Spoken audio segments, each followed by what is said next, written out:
Fantasmagorium show is proud to present Webs, Gliders, and Spiders, a show with not enough power to require any responsibility. Thanos has been defeated by the Avengers. The blip has been reversed, and the students of Midtown High are headed to Europe. It's a vacation.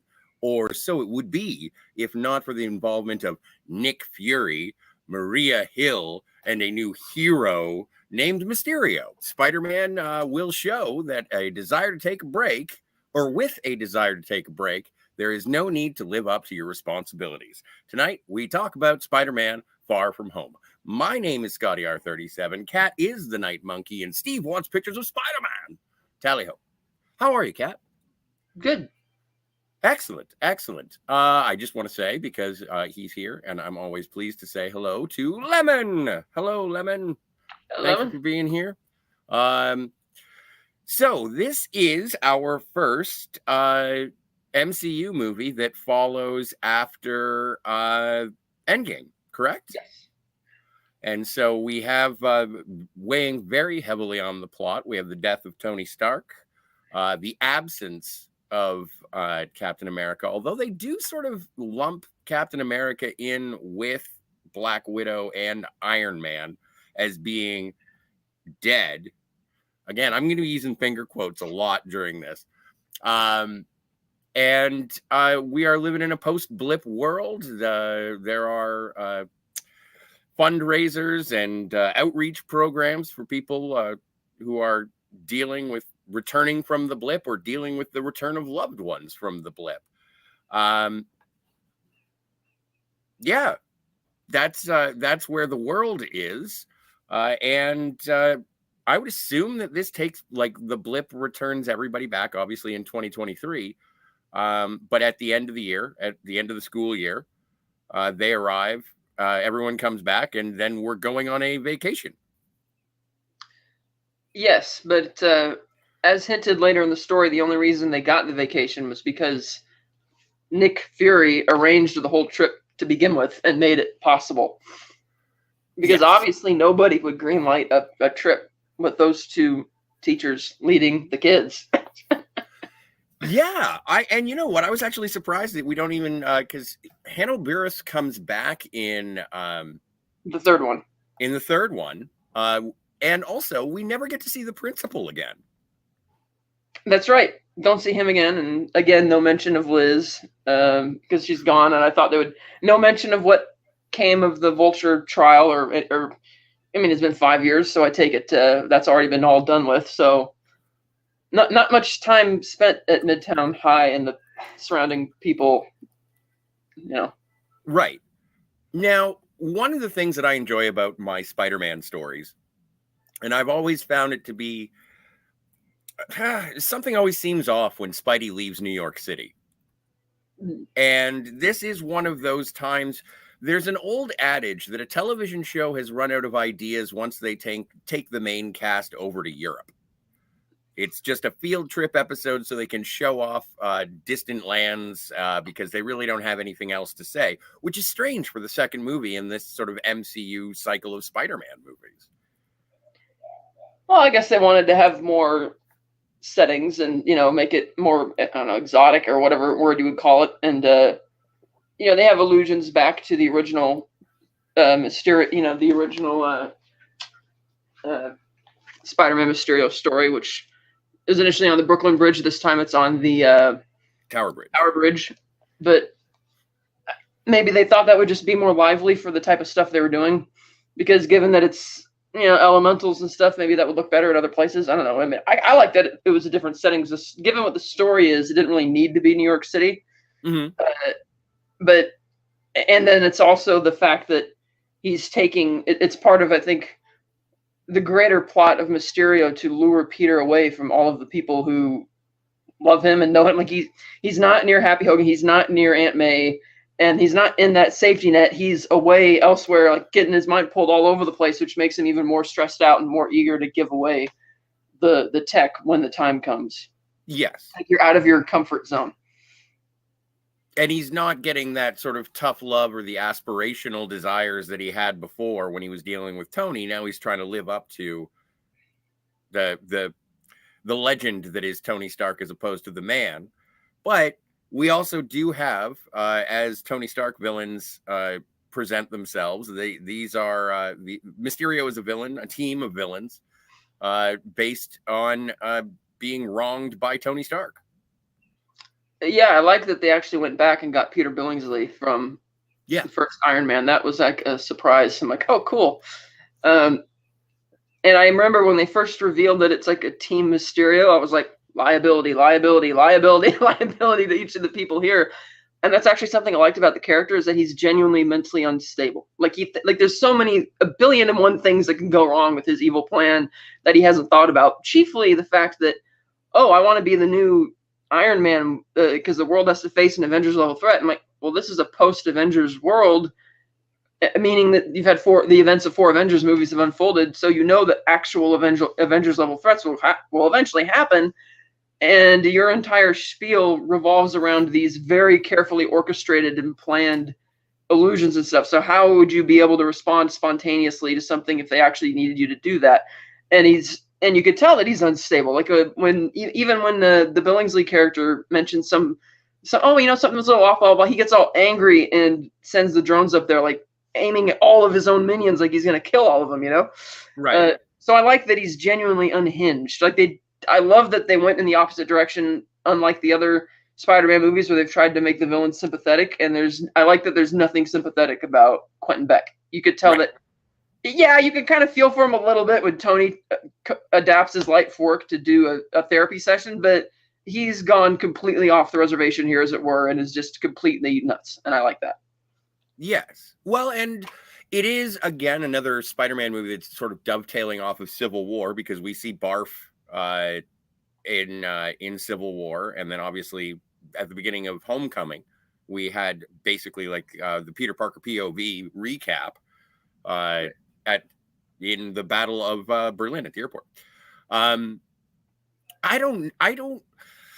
Something about this flick, though. Something about it. The wind is out of the sails almost immediately when we are introduced to Mysterio, because anyone, well, I wouldn't say anyone. I'm sure that there are probably casual or non-fans who don't know who Quentin Beck or Mysterio are. Probably a lot, but really, do you think it's a lot? Do you think that I'm being casual, like casual fans who haven't read Spider-Man comics or played the games or watched the TV show. I only knew who Mysterio was from the Spider-Man 2 video game back in 2004. Oh, wow. And I remember when I watched this with relatives, they were casual fans. They completely clueless who the character was. They totally bought into the marketing hook, line, and sinker. And so they were surprised when that reveal came. But I was very disappointed at how sloppily that reveal was handled, because with Mysterio, you have an opportunity to make your plot a very like Inception or Tenet level mindfuck for the audience. And they didn't really they did that only once in the Berlin sequence. And I'm like, and not in terms of the psychedelic vision, but I'm talking how Nick Fury, not even the fake Nick Fury, isn't the one who picks him up in the car. So Mysterio picks up in the car, drives him to the supposed base, and it's all turns out to be a rundown construction site. And then Nick gets shot, or so we think. Then he snaps out of it. We see Mysterio getting arrested, and then it turns out, no, that itself is another illusion. It's like layered. I'm like, that was good, because that allows you to really push that concept. But the way they could have so much better handled the reveal, and saying that they did that, for casual fans, it's like, well, your core audience knows that this guy's evil. So in a way, you're kind of counting time until Peter figures it out. And that's why the Prague sequence in particular, I find really slow on rewatch, like the whole fire monster fight, because it's like, that it's all, well, I mean, it's bullshit from the beginning, because I knew who Mysterio was. At first it was intriguing because I'm wondering, well, what's his goal? Like, what's he trying to do? And by the time we get to Prague and we know about Edith, and it's like, okay, that's what he's up to.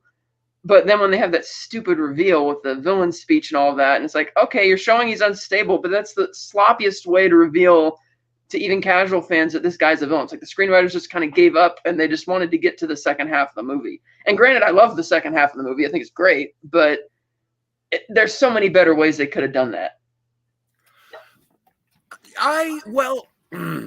It's difficult. It's difficult for me because being a member of the core audience, like I wouldn't call myself a Spider-Man expert. I'm a passionate fan. But when the first half of the movie is everyone, or Mysterio being ahead of everyone except the audience, Now, I understand that if they're going for casual fans, but I'm just waiting for the rest of the characters to catch up. Right. And when that reveal happens, it's not a reveal. It's not a reveal. It's just like, oh, finally we're here. It's Right. almost, I know what the destination was for the entire deception. And once we get to, oh yeah, Mysterio's a bad guy, I'm sort of like, uh-huh. And it never kicks into gear for me. This felt, and maybe I don't think that this is actually what they're going for, but it being a high school movie, still leaning very much on the high school experience, I just felt like it was an after school special of Peter learning how to work with his spidey sense, or Peter Tingle, and trying to express his love to Mary Jane, or no, sorry, Michelle. Okay.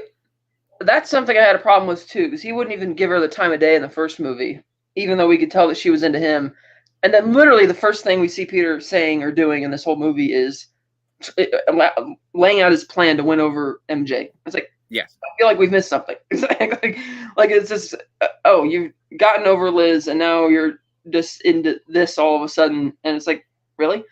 And again, he thinks she's still all, and she's a little bit macabre, kind of like in the first movie, but something they completely dropped by the third. I thought they dropped it in this movie. It turns out they didn't. But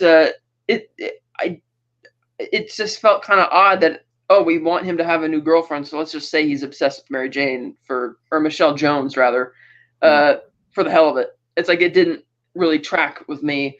I thought it was a lot funnier when they did the thing where Ned and Betty are like in love after the plane trip. I'm like, that's a funnier thing and a more high school thing to happen on the trip, especially at the end where they're like, oh, we broke up and we're mature, all that kind of stuff. That was really funny. And especially the humor with the two teachers, especially Mr. Harrington. Oh, did I tell you my wife thought she blipped out? Turns out she just ran off with another man. We had a funeral and everything. You want to see the pictures? And it's like, oh God, this guy is so funny. Or when they get to the museum, they're like, oh, it's closed till November. You didn't look at the website? Oh yeah, that might have been a good idea. Those two in particular are stealing the show, the funniest stuff. And then of course Ned and Betty of course having her biggest role in this movie, and it was funny. And even the silly thing going on with Brad, like when it's like, yeah, I can sympathize. I can get what Brad thought he saw when he went in there, totally understandable. But he's being a total douchebag when he's like, no, MJ deserves the truth. I'm like, okay, I can get into this silly high school crap because it was funny, but I was waiting for, okay, where's the story going? Because I could see that on the one hand, Peter's feeling a bit more vulnerable because he's been taken out of New York. So he wants to get this master plan of his finished, and not Nick Fury keeps, badgering him on the sides and screwing him over. But I was wondering what Peter's arc in particular was going to be. Like they teased it at the beginning where he gets overwhelmed at the charity event and thinking about Tony. And the reason I like the second half of the movie a lot, in particular after he gets hit by the train, and he wakes up in the Netherlands and he gets back to happy, and he's really kind of, that's why I thought of all three movies, this was the one that really pushed the whole with great power comes great responsibility thing more than any of the others. I mean, granted, the logic makes no sense that Tony would have left him the glasses. It's just like, if he had willed that to be the case before Infinity War, he would have changed it because Peter died. He would have changed it within those 5 years. And he obviously didn't have any time to reconsider it when Peter shows up back on the battlefield at the end of Endgame and dies. So it's like, the plot logic of that doesn't work. The fact that the reason it doesn't work, probably even bigger than that, is the fact that Tony, his whole motivation for coming back and joining the team in Endgame is his guilt over Peter's death, even though that wasn't really his fault. Like Peter probably would have gotten dusted anyway. And so the idea that he would still have it on his will to leave him even more responsibilities when he feels that it was him dragging Peter into this that got him killed to begin with doesn't track. Like that that just doesn't work. And so. And even the whole not Nick Fury thing, I could tell that something was off about him. And I don't know if you remember, but there were fan theories going into this film that maybe Nick Fury was the Chameleon, because the Dimitri guy is named after the Chameleon, one of the Chameleon variant characters.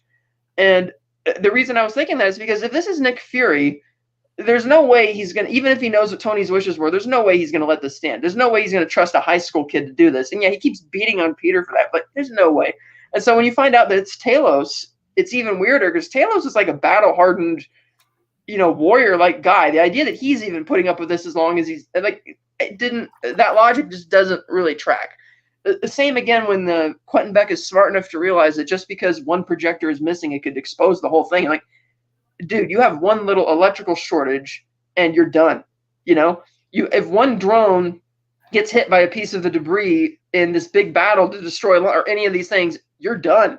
Which is why he's, again, totally psychotic and crazy. But the fact that they made him intelligent enough to acknowledge how that whole thing can fall apart that easily begs the question, well, then why are you doing this? It doesn't really, the logistics of this movie is one of the worst in any Marvel film to make that work. It's the most comic of the three movies for sure.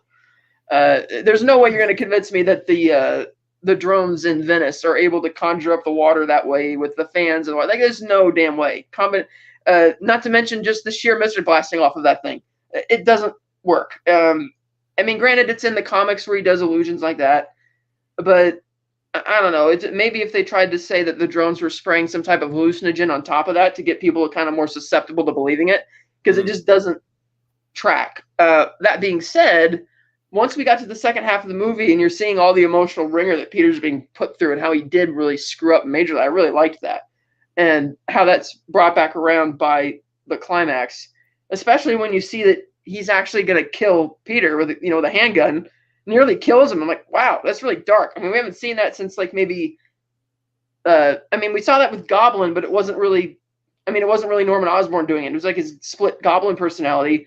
Doc Ock didn't really try and kill him. He was just kind of annoyed that he was always pestering him. Sandman never really tried to kill him. And I mean, Venom, admittedly, yes, but that was. But not. So I feel that that's Venom versus Spider-Man fight. That's not gun to the head, Quentin Beck to Peter. Right. Parker. That's what I mean. It's like this is one of the first Spider-Man villains who's actively he's not. There's no excuse for it. There's no split personality controlling him. There's no extended relationship between him and Peter like there was with Harry and Peter in The Amazing Spider-Man 2, which, okay, Harry's dying and Peter won't help him. Okay, I get why he's really pissed off, but there's no such thing here with Quentin Beck. And so the fact that he nearly shoots him with a gun, I'm like, holy shit, And I thought, man, that's really dark, but really good. The makings of a good villain. And I thought the climax was cut together really well. I thought it was a really zippy, edge of my seat, like, oh, here we go type of thing. And then that whole wonderful moment between Peter and Harry, or Peter and Happy on the jet. That whole scene's like my favorite scene in the movie. And as annoyed as people are with the Iron Spider thing, I loved the bit where he's like putting the suit together and Happy's looking at him. And he's getting a bit like cathartic about it because it just reminds him of Tony. He's like, yeah, what's the matter? And he's like, nothing. And it's I'm like, that is so good. So these little moments in there. And so the way I look at this movie is that the first half is like it's trying to imitate a John Hughes high school movie with all the silly stuff that's going on. Brad is your 80s douchebag bully type character, the attempt at love triangle, that kind of thing. And the second half is like, oh shit, I screwed it up like a roller coaster to the finish and kind of coasts its way there. And then, of course, when he and MJ are finally an item, but it's like, I wasn't really sure where they were going with that at the end of that movie because it's like, I doubt they're going to try and do the Goblin or repeat the whole stuff from the first three, Tobey Maguire films again. But I liked that he ended up with her at the end, even though I wasn't really on board with him being obsessed with her. It's like one of those things you just kind of have to, okay, I have to accept that he's into her now and see if he's going to, get the girl by the end. And so I did like how that turned out. I did not like the fact that he still has the glasses at the end and they never bring it up again. Like, they don't bring it up in No Way Home. It's just only the fact that Matt Murdock is like, oh, don't worry, Peter. None of the charges are going to stick, which makes sense because once you find out that, oh, yeah, Quentin Beck, here's his employee record, and the drones. So, like, the sheer amount of drones that are destroyed in London in the climax, they're going to expose him as a fraud anyway, which is why I thought it was clever how he flips that back around at the end. Because when he has that moment where he's telling Reva to shut up, and he's like, I'm thinking. It's like, no, they're going to see what I want him to see. Turn it down, because that's when he thought about what he was going to do. And while Peter's outside fighting the drones, that's when he's filming his fake video of him, framing Spider-Man. I'm like, And I don't know if you caught it, but right at the end there, the last time you see Reva, he's taken the flash drive out of the computer because he's downloaded the message. And it says there's like 400 drones still active in the area.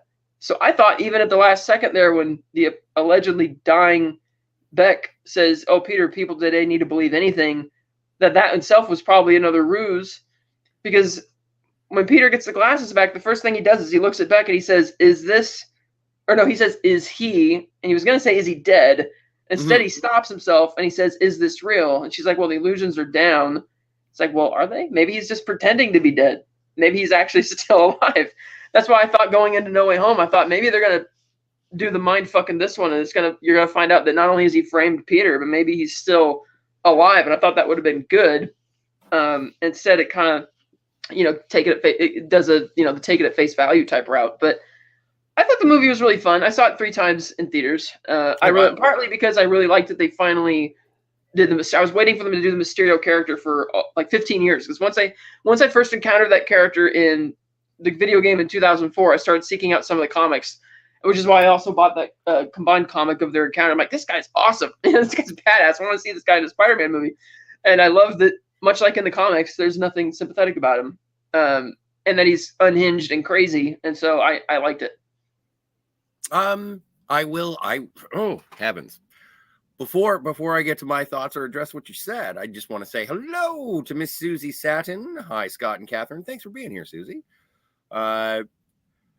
She is good and listening until I gotta go to sleep. Well, I hope that the dulcet tones of us discussing Spider-Man will lull you off into dreamland. If I pass out, I always watch the replay. Well, thank you. Thank you. Perfect opportunity to say, like, subscribe, share, ring the bell. Moving on. Leave a comment. Sci-Fi Nation says, ahoy, Scottford and Catherine and chat. Hey, Sci-Fi. Good to see you, sir. Hey, Canadian Spider-Man is here. Canadian Spider-Man representing American Spider-Man, whom we are reviewing today in Far From Home. Good to see you, sir. Sci-Fi Nation says, does that make Scotty just north of the U.S. man? Yes, I am east of Michigan man. And so, yeah. Wouldn't that be northeast? Could be, yes. I don't know. I'm not a cartographer. Michigan jumps up higher. Yeah. Canadian Spider-Man says, Spider-Man web shooters. We need to fund that like we need cancer research. I agree. Although I've always heard that it was a difficult proposition. You'd probably dislocate a shoulder if you actually used them. Hey, and Anti-Derivative Jill is here. Hello, I am watching 2 chats. Well, thank you. Thank you for paying attention. I don't even know if we have subtitles or closed captioning, so probably not.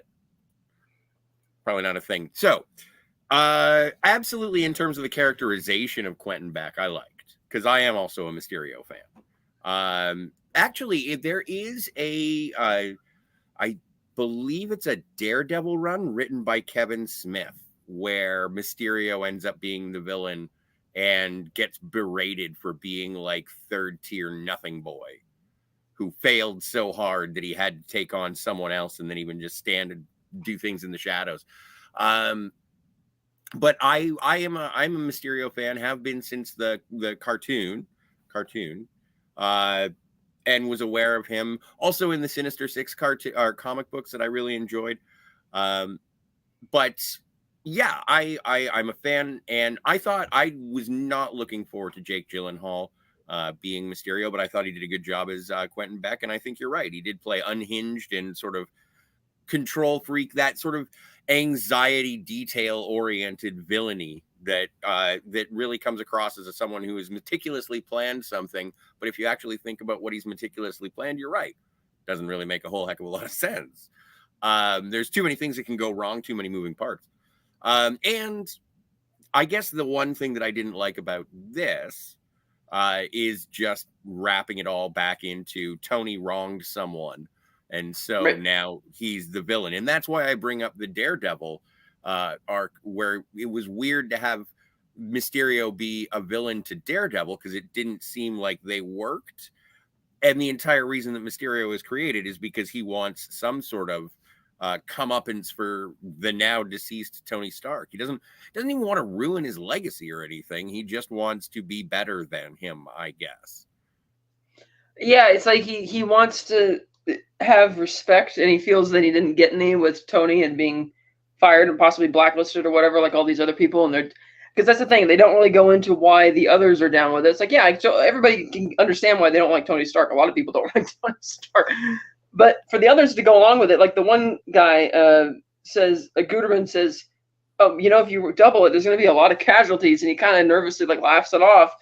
And then Mysterio's like, no, totes, it's gonna be great. It'll make more coverage. We'll get more attention and all that kind of stuff. And it's like, okay. And they kind of just, and then he like literally points all the drone guns at their heads, and they're still going along with it.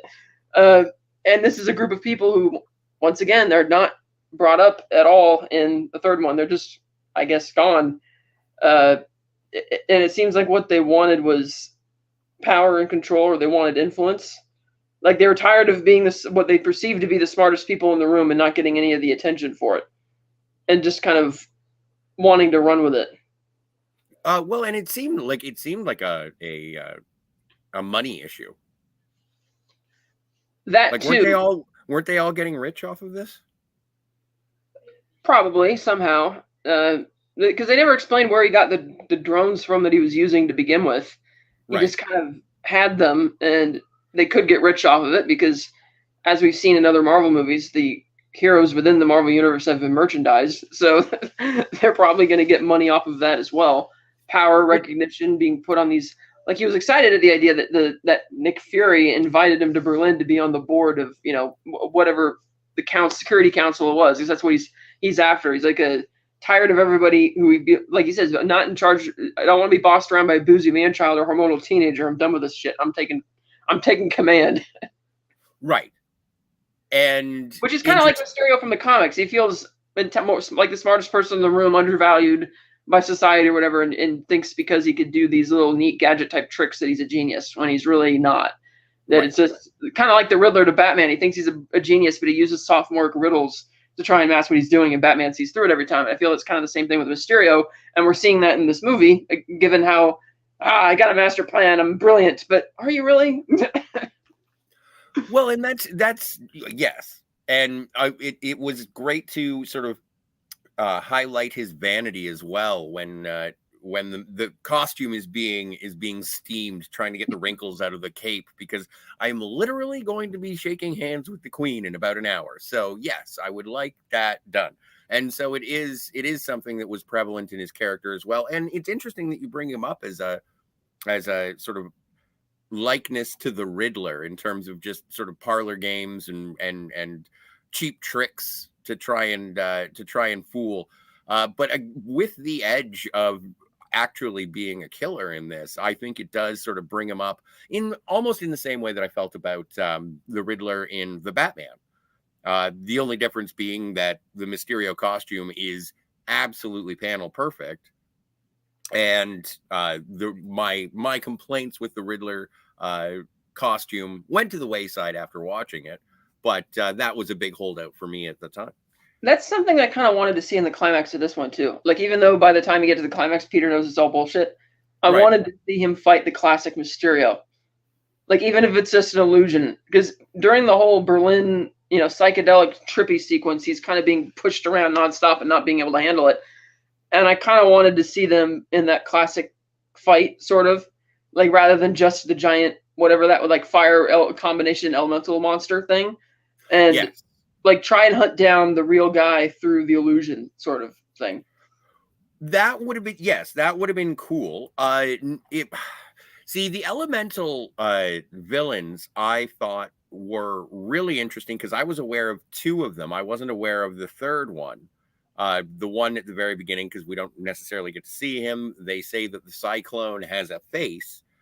Cyclone actually is a Spider-Man villain. So we get a low-level Spider-Man villain. He kind of looks like Sandman to me, in a way. Yeah, he kind of did. And then you get Hydro Man, which is even named, like, when Flash is going through, and it's like, oh, there was a sailor who had he got caught, and then he got hydro powers, and it's like, you shouldn't believe everything you read on the internet, Flash. That is a villain that I think was in, I'm guessing, a text-based graphic video game from like the 80s that I played on my Tandy. You had to fight Hydro Man. And then also you get Molten Man, who was also an actual factual Spider-Man villain. So once again, Sony living up to their desire to have a Sinister Six movie every single movie.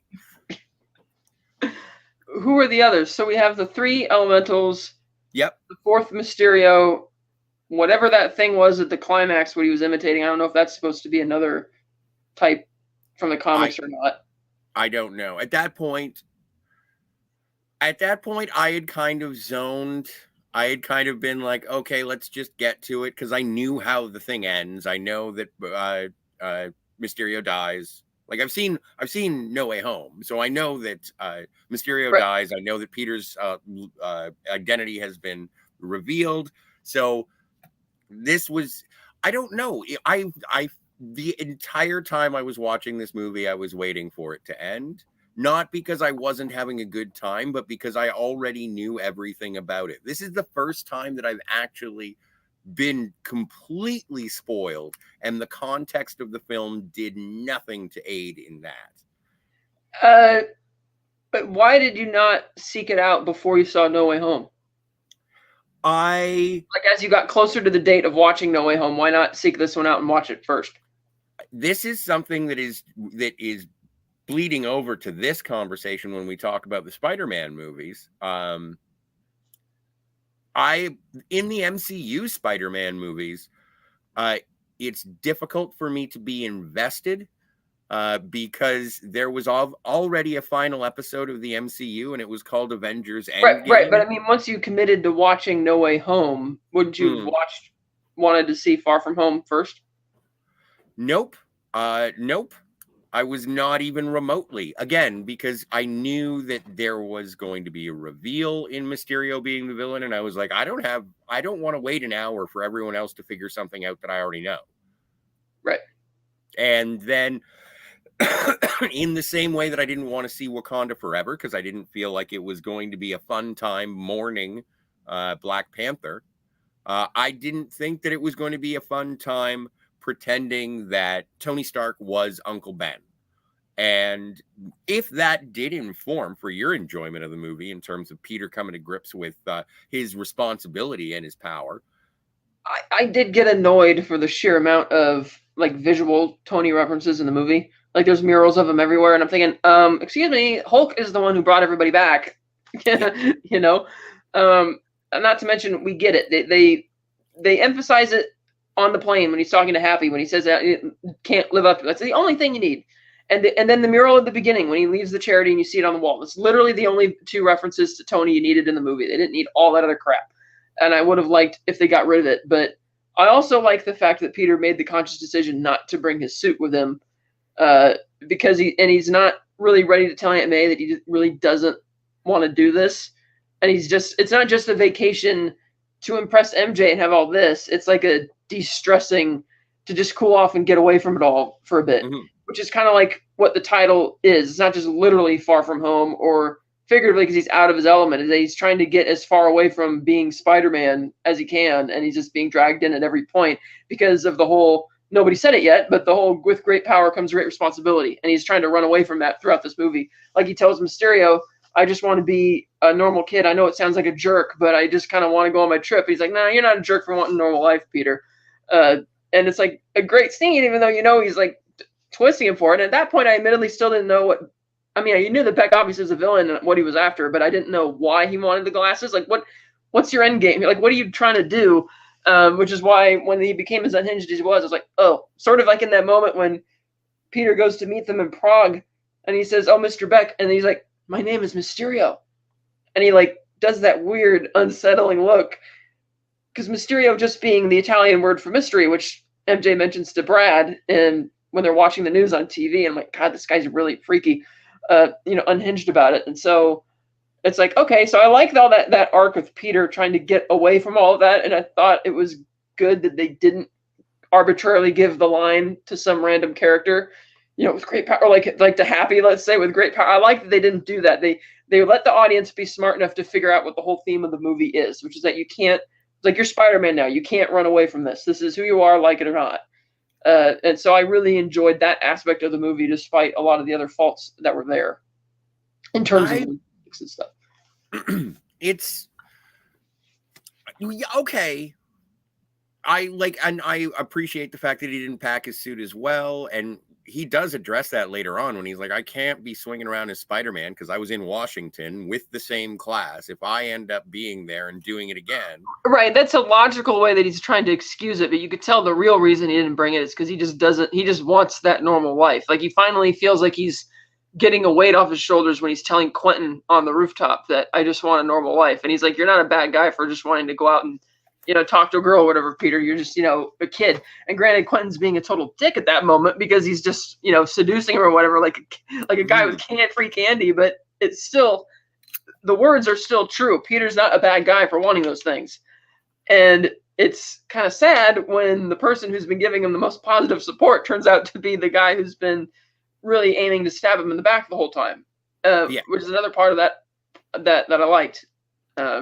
And then you have the weird thing to juxtapose against that, which is Flash constantly talking up Spider-Man and being obsessed with him as a hero, which has got to be weird because, Flash doesn't seem as much of a bully to Peter in this one as he was in the first, but it's still like, okay, so you're getting bullied every day by somebody who thinks your alter ego is amazing and really cool, kind of like in the first Amazing Spider-Man where he gets in the fight with Flash, and then after Uncle Ben dies, he kind of drops it and lets it, and he tries to apologize to him, and Peter just freaks out on him anyway. And so it's like that's something else that's kind of weird. It's like, oh, geez, I can't go on my trip, can't be with my girlfriend. My bully's still picking on me, but supposedly loves me, and I can't tell him that, So it's like one thing after another, layer upon layer. Well, in terms of the character interactions and Flash being there to bully, which again, that is something that happened in the books. Do you think that Brad was even necessary and maybe Flash could have filled that role? Yes, Flash probably should have filled the role. Especially since you have that weird moment where Peter accidentally knocks Flash unconscious, and then Flash wakes up, and then they don't bring it up again. They don't address it. But yeah, Flash totally could have filled that role hitting on MJ, but it seems like, I guess because of the way he is in the first movie, that they figured out MJ's going to be smart enough that she's not going to be into this guy or letting him get close to her. And I guess that's why they made Brad as a separate guy, because she kind of isn't opposed to it at first. Like you said, she's sitting with him and she's kind of talking with him a bit, and Peter's kind of legitimately worried that he might win her over, whereas I don't think she would fall for Flash at all, given that she's not a bully or anything, like he is. But I never got the sense that Michelle was paying attention to Brad all that much. No, but she was still, like, every time he was trying to hit on her and stuff, she was not reciprocating, but she wasn't telling him to buzz off. Like when she sees Flash on the plane insulting Peter, and she immediately stands up for him and says, "Ma'am, he blipped 5 years ago, so technically he's 16, not 21," and she just snatches the drink away from him. So I kind of see it, but you're right that they need the extra character? No, but it's just an extra layer of something to annoy Peter with. Well, and it's something that if I'm missing a character from the books, from the comics with Brad, I apologize to all the Brad fans if he was actually in the comics. And does lead to a funny exchange when JB Smoove is like, "Dude, I'm gonna be the cool teacher here for once. You can't take pictures from the back." Like, I like how that blows up in his face, but that was funny. Yeah, but it's one of those things. I remember a high school play that all my friends were in. It was a musical, and I think it was Guys and Dolls. And they were saying, "Have any of you guys seen Nathan Detroit?" And one of my friends was in the cast, and all he had to do to screw up the rest of the show was be like, "Nathan Detroit? Oh yeah, he's right over there." Instead of like how the movie goes. And it's like, oh, I don't. But there is, with Brad, the reason I bring that up is that Brad is the voice of reason, saying like, is no one going to address how sketchy Peter Parker is? Right. Like, he's always going away. He's always like, I caught him in a bathroom half naked with this strange woman. And it's like, okay, that is, which is more the offside motion or action? Is it being in the bathroom, or is it taking pictures of people in the bathroom? Exactly. So it's sorry, hang on just one second. I'm going to relocate my convalescing Snoop.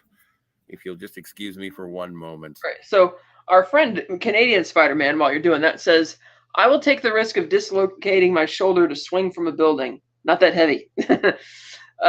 Yeah, it'd be really fun to swing from a building. Maybe you could do it if you don't allow yourself to have so much slack in it. Like if you like, don't just hold it from the bottom and dangle, kind of like a glide. But maybe if you like hold yourself up and hoist really tight, it won't be as bad. Maybe.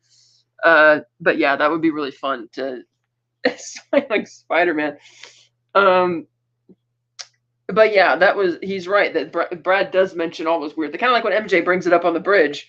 That come on, Peter Washington, and the homecoming dance, and now the field trip to the Museum of Modern Art where you just disappeared off the school bus, which you never see what the people's reaction was to that in Infinity War, where he sneaks out the bus after Ned creates the distraction. It's just like, oh, Peter's gone again.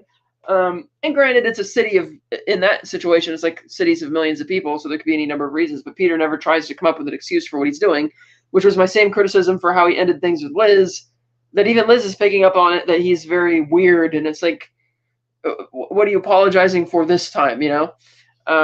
And so that's kind of, it really, yeah, I can see why other characters are bringing that up. Like he says, I can't let my friends figure it out. But eventually they might figure it out anyway. Like MJ, when she says, oh, I was only 67% sure. And I'm thinking, if you were only 67% sure, you wouldn't have interrupted him on the bridge to say, oh, you're Spider-Man. That's what you were going to say. It's like, no, she was not going to say that. Or she does not think he was going to say that if she was only 67% sure. But that also goes to the whole thing about him feeling that his trying to have a double life is what he's trying to achieve. And so when you have not Nick Fury tell him after the Prague battle that you need to make up your mind about what you want to be. And you can see the tears in Peter's eyes because he feels like he's upset Nick Fury, but it's really because he's still trying to do both in the same, which is something that Doctor Strange brings up in No Way Home when he says the problem isn't Spider-Man or Mysterio. The problem is that you can't have both. You can't be Spider-Man and have a normal life. You have to make a choice. And so that I kind of that I really dug. See, I don't know if Scott can actually hear anything that I'm saying. That's a bit. Let me see if I could pull up anything else in the chat real quick. I should have that ability here. Let's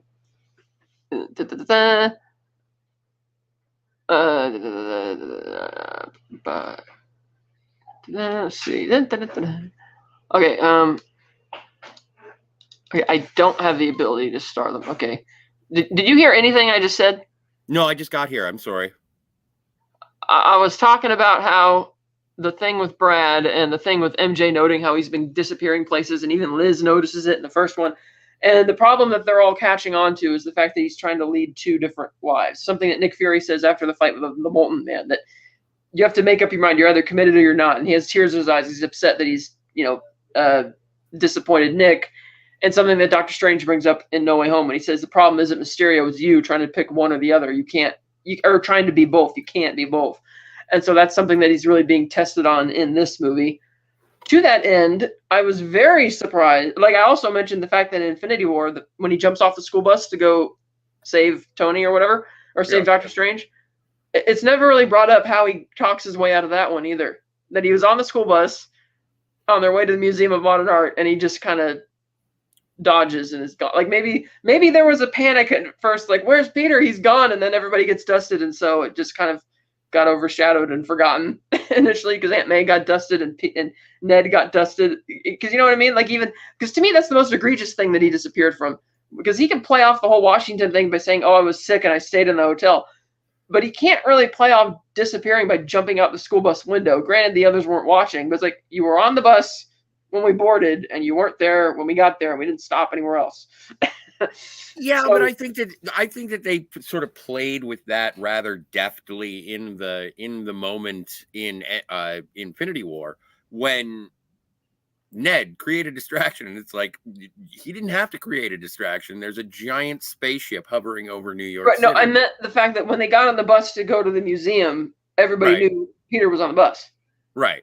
When they get to wherever they're going, Peter's not on the bus, and we haven't stopped. But then in Infinity War? Yeah, no, because they don't show it. Like, he literally jumps out the school bus window, and they never return to the school bus to see what the other classmates' reactions were to finding out that, hey, where's Peter? You know, he's suddenly just gone again, like he's up and disappearing all the time.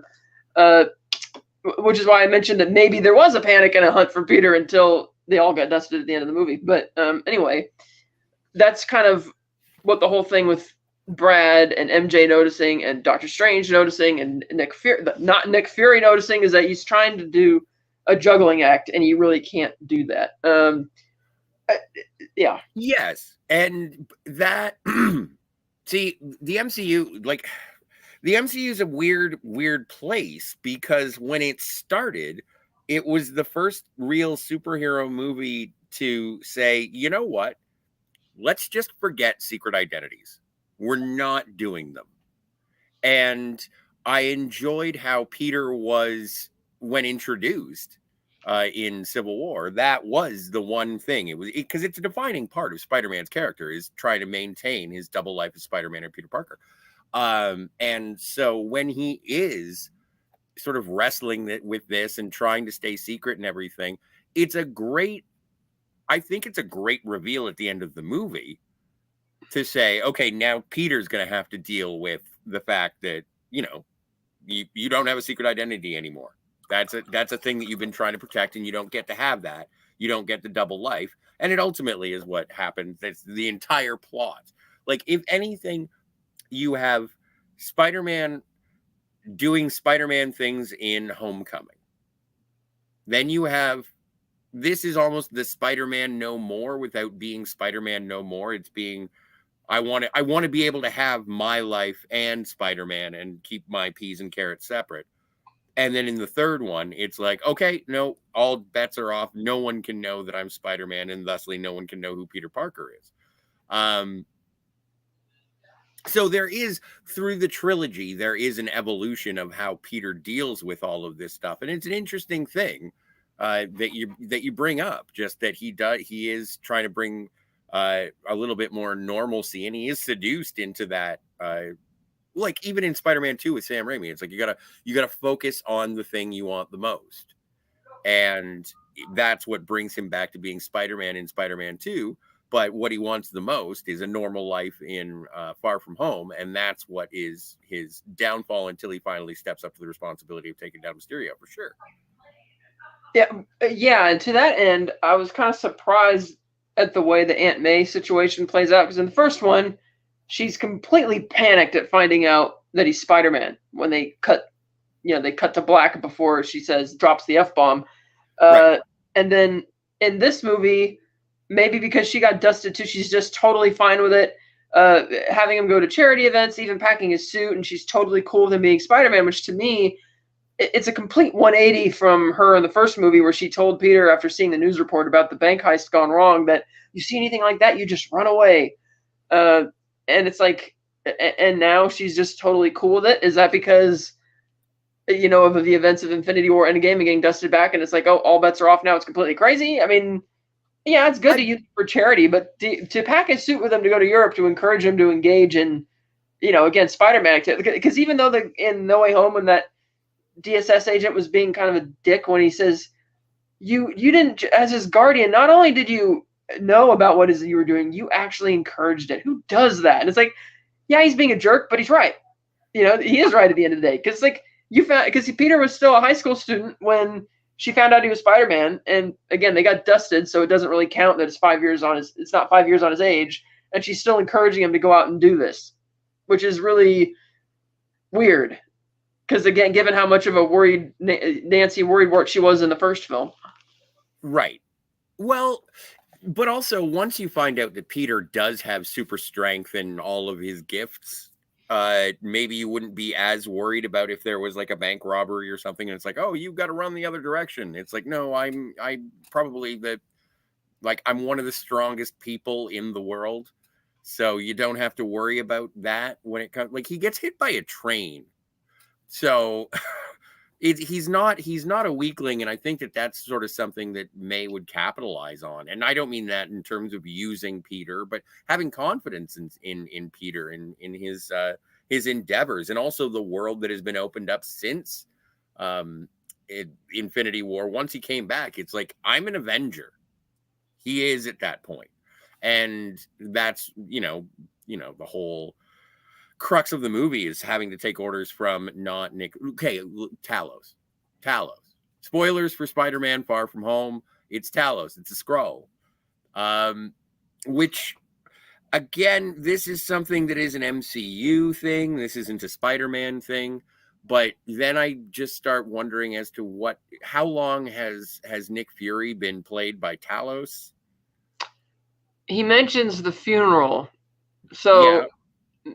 I would like to think that he's simply aware of that, because Nick Fury would fill him in on how much, oh yeah, I met Spider-Man at the funeral, blah, blah, blah. I would like to not think that Talos was standing in for him at Tony Stark's funeral, which would be kind of messed up, given, it was a nice capstone to Nick and Tony's relationship, and Nick's there to recruit him in the beginning in the first movie, and he's there at his funeral at the end.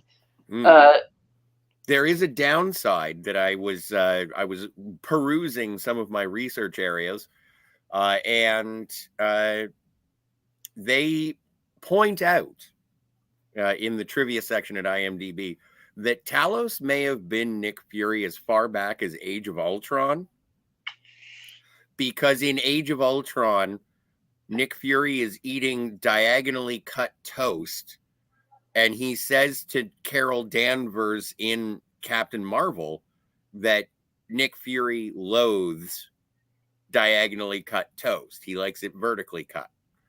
And so that is supposed to be some sort of clue that it was Talos during Age of Ultron as well. Well, what would be the point? I don't know. And why would he pull out the It's been a while since it, well, I think Nick Fury would have one. Yeah, Nick Fury would, but not Talos, and so I don't think Talos would. Plus, I can't remember. It's been a minute since I've seen Captain Marvel. Wasn't Talos off-world until the beginning of that movie? Like, didn't he come to Earth at the same time that Captain Marvel did? Yes. At the same time, yeah. So the same then she returns. So that doesn't work. That might be other directors and writers trying to retcon something that somebody did before, which I don't really like. I agree that with people who've said that they had a problem with the idea that, oh, the reason Cap couldn't lift the hammer in Age of Ultron is because, in Age of Ultron was because he was pretending he couldn't lift it, not to embarrass Thor. It's like, no, the hammer didn't judge him at that point. Granted, I can't think of any logical reason why the magic that ensnares the hammer wouldn't think that Cap was worthy at that time. But to retcon that, it's like, I'm not really a fan of later writers, directors coming along and retconning something that came before because it doesn't fit their vision. So, right.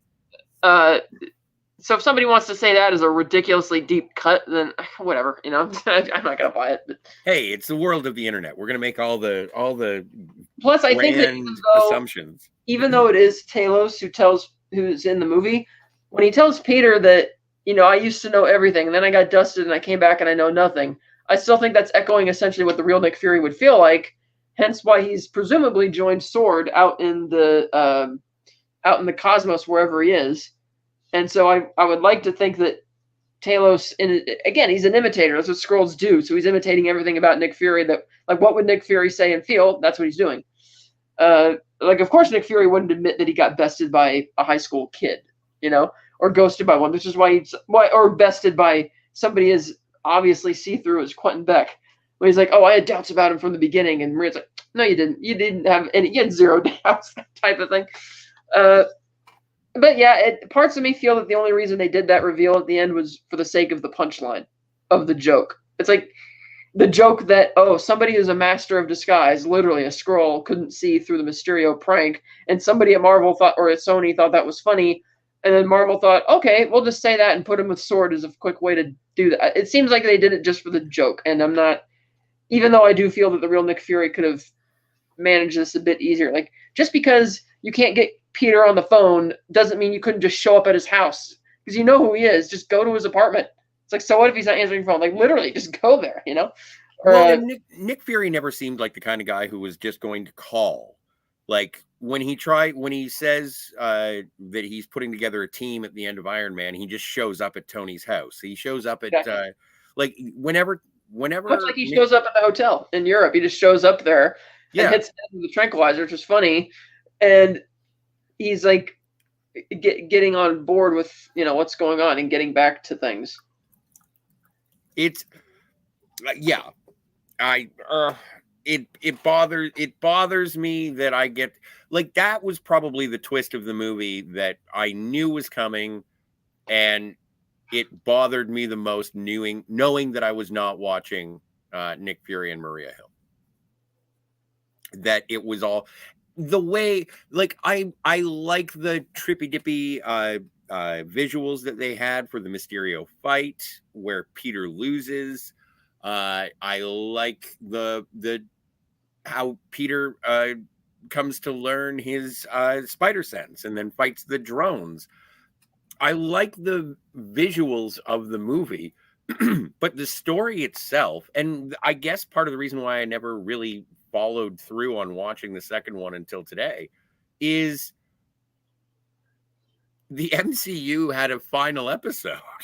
Right, and but watching this was... But it doesn't feel like a Spider-Man movie. Spider-Man's there, and we're doing the thing where we're talking about the high school kids, and we're getting all of that interaction. But it feels more like an offshoot of the ramifications of the lack of the Avengers now. It feels like, what are Nick Fury and Maria Hill doing now that we've dealt with everything? Like, this is all sort of like cleaning up after the party. And this movie never appealed to me in that way. I think that this is an eye candy movie that does some cool references and action scenes. I thought the Night Monkey stuff was amusing, like in terms of giving him the black suit, even though it wasn't the black suit. That was kind of a neat, like, twist on its ear. Venom hadn't come out yet at that point, right? Yes, it had. It had come out. Okay. Then they had other raunchy jokes in there, like asking about the suit, a little tight around the old web shooter. Yeah. I'm like, wow, they allowed that in the Marvel movie. Okay, I thought that was funny. Yeah.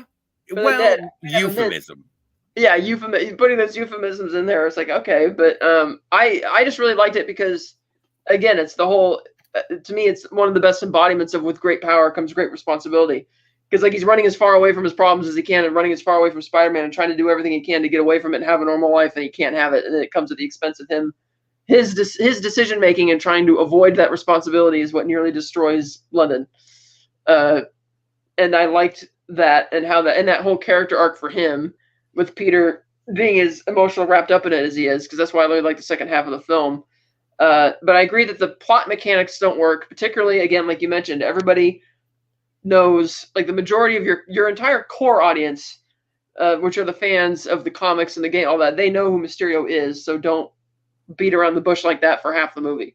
Unless you're going to try and find a really clever way to reveal it, like an Inception-y level reveal, like something crazy, like reveal that the first half was almost like an illusion. It's like something to really justify that rather than just have us, counting time until it happens. So that part was really sloppy.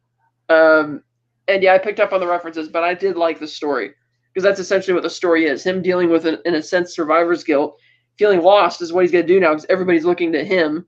Mm-hmm. And then, like, the whole I want to go do normal things, kind of like Peter in Spider-Man 2, where he just realizes, wow, I don't really have, just because I see a bunch of cop cars driving down the street doesn't mean I have to go follow and see what they're doing. And then he hangs up the suit, except I would argue in Spider-Man 2, him hanging up the suit didn't really have any consequences. It just brought benefits. Like, everything got better for him until Harry decided to send... And Harry sending Doc Ock after Peter had nothing to do with Peter not being Spider-Man anymore. It was just something that happened, and almost immediately he's able to get back into Spider-Man mode when he goes to confront Doc at the clock tower. So, in this movie, I feel him trying to run away from his problems, the whole Spider-Man No More thing, does have direct consequences, which he has to immediately tend to. And so I liked that. Yeah. I get like I said I said at the end of the Spider-Man 3 review that we did, talking about the possibilities for Spider-Man 4 and how it was going to be like there was going to be a montage of low-level villains. And then we got low-level villains in Homecoming. And we get low-level villains in everything that I said that I wanted works, but I get pushed away from the Spider-Man story by the weight of the MCU. And the reference, like having Happy there, and it's almost like if you're getting a get out of jail free card from Happy, showing up in an event in a Stark jet, not an Avengers jet, but a Stark jet, and it's like, okay, everything can be fixed with the infrastructure that we've established through the MCU, as opposed to Spider-Man being the loner, which is part of the appeal that I had with Spider-Man to begin with, and him being an Avenger or being a public figure, like Spider-Man's origin was him attempting to be a public figure for fun and profit, and it didn't work out. Like that's why he stopped being a wrestler. Like in the comics, it's not just one wrestling match. He does have a little bit of a career, and then he gets full of himself, and that's when Ben dies. But this is sort of, okay, Pete's going to get in trouble, and then the event or the infrastructure of the MCU, what has happened before in the MCU, is going to bail him out, and he's going to make some tough choices, sure, but this isn't a thing that is like he has backup. It always feels like he has backup, which is something that Spider-Man typically, at least in the previous films, I know he's friends with like the Human Torch and Daredevil, but it's not like they would come to his rescue anytime he got into a jam. They would show up and give sage advice. And this feels like he can get rescued, he can get helped. I did like when Mysterio says, "You're just a kid in a sweatsuit." And then it goes back to that original, the wonky eye suit. I didn't in Civil War. feel he was using that many gadgets in the climax. It was mostly him, like, grabbing drones with his webs and swinging them around and crashing them into other ones. And then one time he uses the taser thing. That's like the one time he does that is when he goes inside, and that's it. The rest of the time, it's pretty much him just swinging around. And like, he didn't take the super ultra, like, he had all those options on the plane. And he could have taken the one that's like the Iron Spider, which has the tentacle, all that extra jazz, and he doesn't take it. He takes a more subdued, almost version, like almost watered down version of the suit, prioritizing webs, and then that one taser thing. But that was about it. Because at the end, he ultimately beats Mysterio by using his Spidey sense to get through the last illusion, and then grabbing one of the drones and using his own strength as Spider-Man to push it around rather than any of the gadgets from the airplane. It's like really the only thing he gets from Happy is a brief encouragement pick-me-up and a road, like a flight to London. And a suit. The suit, but like again, the suit isn't like he could have just like knocked out the cop and taken the night and used the Night Monkey suit and still used, because again, he's usually primarily webs. So it feels like the most he gets from Happy is a brief needed pick-me-up, which usually in other Spider-Man stories he'd get from Aunt May, not by confiding that he's Spider-Man, but her being able to tell that there's something wrong, and she always assumes it's something life-related, or, you know, whatever it is. And since he doesn't have that here, he uses Happy for that, and then Happy's unable to, you know, completely finish the plan because the jet, you know, gets destroyed. Blows up. Yeah. It blows up, and he's not even able to save them in the Tower of London. He just kind of barricades them in a vault, and then it's up to Spider-Man to save them at the end, which is also more direct, like he's actually saving his friends, whereas in the first movie, it's like he's trying to stop Vulture from committing a heist at the expense of nearly crashing a plane in New York, but there didn't feel to be as many personal stakes there, whereas in this one, it's like his friends nearly get murdered by Mysterio, like really close. That's another thing, too. The fact that like Guterman is collecting the kids on the bus, And he's like, the kids are in the kill zone. I'm like, Jesus, the rest of these people are also completely psychotic, and which is weird because like a few minutes, like the day before that, he's like, oh, there's going to be a lot of casualties. Kind of nervous about that, but now he's like totally on board with it. Yeah, let's kill the kids. Which is like, geez, you're up against something a lot bigger than Vulture. Yes. Like, so who knows what happened to those people once they dispersed at the end of the film? I don't want to be the guy who is asking, but how many people do you think died during all of that? Given, I would think more people died at the other ends, like the one in Venice in particular, because that was like collapsing buildings and stuff. Whereas in London, it was pretty much contained to Tower Bridge.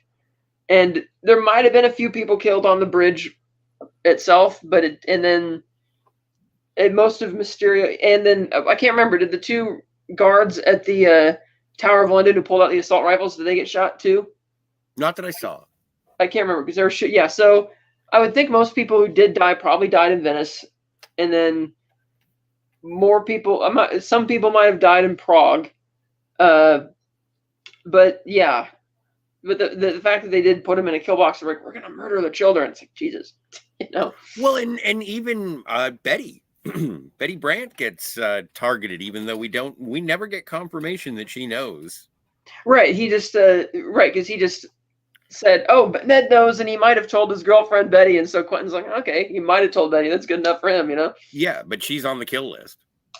Right, which is why they put her. That's why they put her on the kill list, because he told Quentin unknowingly that Betty was Ned's girlfriend, and he might have told her.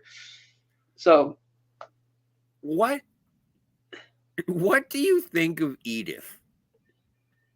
Well, the acronym was funny. Even dead, I'm the hero. But again, I don't get the logic that, okay, you have this weaponized drone system, which is basically Tony's FU response to Steve Rogers from the beginning of Endgame, when he's like, remember what I said we needed was a suit of armor around the world, regardless of whether it impeded our precious freedoms, blah, blah. And Cap was feeling really bad about that and says, well, it didn't work out, did it? And this is like Peter saying, like, it's almost like when they went off to kill Thanos, that Tony may have gotten the medicine he needed and said, okay, I'm dealing with this right now, and put this plan into motion as his new version of Ultron in a way. Like, this is going to be the new security measure. It's not going to have AI. It's going to be controlled by somebody I can trust with it, who's not going to be a government stooge or any of those types of people. But again, as I mentioned at the top of the show, it doesn't. The logistics of why it would still be willed to Peter doesn't work for multiple reasons. Like, he would never leave. He's too guilty about getting Peter involved in the first place to leave it to him. And after him being dead for 5 years, he would have found someone else to leave it to. It's like, it doesn't track. And the idea that the glasses control everything. Notice how the glasses, they didn't include like earbuds for like Bluetooth, but he can hear what Edith says and nobody else can hear it. I was thinking about that, and I was thinking that maybe it was an inductive.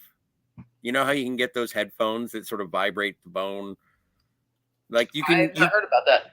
You can get inductive earbuds, and they don't go in your ear. They go basically on your temples, and like where your jaw meets your skull, and yeah, you can hear everything that's around you. Like, the ambiance is not taken away, but you can hear what's coming through those, and no one else can hear them. I happen to see. I can't wear them because I wear glasses, so they get in the way. But if you had them on the arms of your glasses, you could probably have an inductive headphone. Interesting. But at the end of the day, it's basically just a MacGuffin. Yeah, for sure. It's a MacGuffin, and it's programmed in the glasses, okay, like Google Glass, I guess. And we've seen Tony have that before in previous films. It's like the heads-up display from the Iron Man helmet, I got the impression. Yeah, and we saw him use it in other films as well. Even in Endgame, he uses it to try and find the Tesseract and where to go when they're in that time travel sequence. But again, the idea that he would leave it to Peter, so that doesn't really work. But at the end of the day, it's just a MacGuffin, a plot device to get the real story going, which is Peter's trying to shirk his responsibilities as many times as he can, and he's not able. He's trying to juggle something that he can't juggle. And even in No Way Home, he hasn't learned that lesson fully because he's trying to get Doctor Strange just to fix things again. Because again, Doctor Strange tells him, Peter, the problem isn't Mysterio or your identity. It's you trying to figure out what you want to be. And that's why I felt this movie tested him more than the other two in a way, because the stakes were higher, and because he was away from everything, and everything was coming crashing down around him, especially with them trying to murder all his friends, like directly. And so him trying, at the end of the day, yes, he succeeds in getting Edith back and stopping Mysterio, but it's almost like has a false sense of security that, oh, I can do this now because I got it back. And that's why we bring in, the mid-credits scene to show him that, no, you don't just get to tie this all up in a neat little bow like it's all perfect. Which is why I felt that scene should not have been a mid-credit scene. It should have just been the final scene of the movie. As it stands, I think it's the best mid-credit scene in the entire... Mid-credits, post-credits combined of the whole MCU because of what it does. It's like, wow, you brought back J.K. Simmons as Jonah Jameson, and you just completely screwed over Spider-Man. Wonderful. I love that. And so that's like the punishment that Peter gets for thinking that he could wrap this all up in a neat little bow. It's like, no, you can't. Yeah, well, I understand that whenever Peter Parker is happy, it's short-lived. He's not going to be happy for long. But I was very pleased after the success against Mysterio,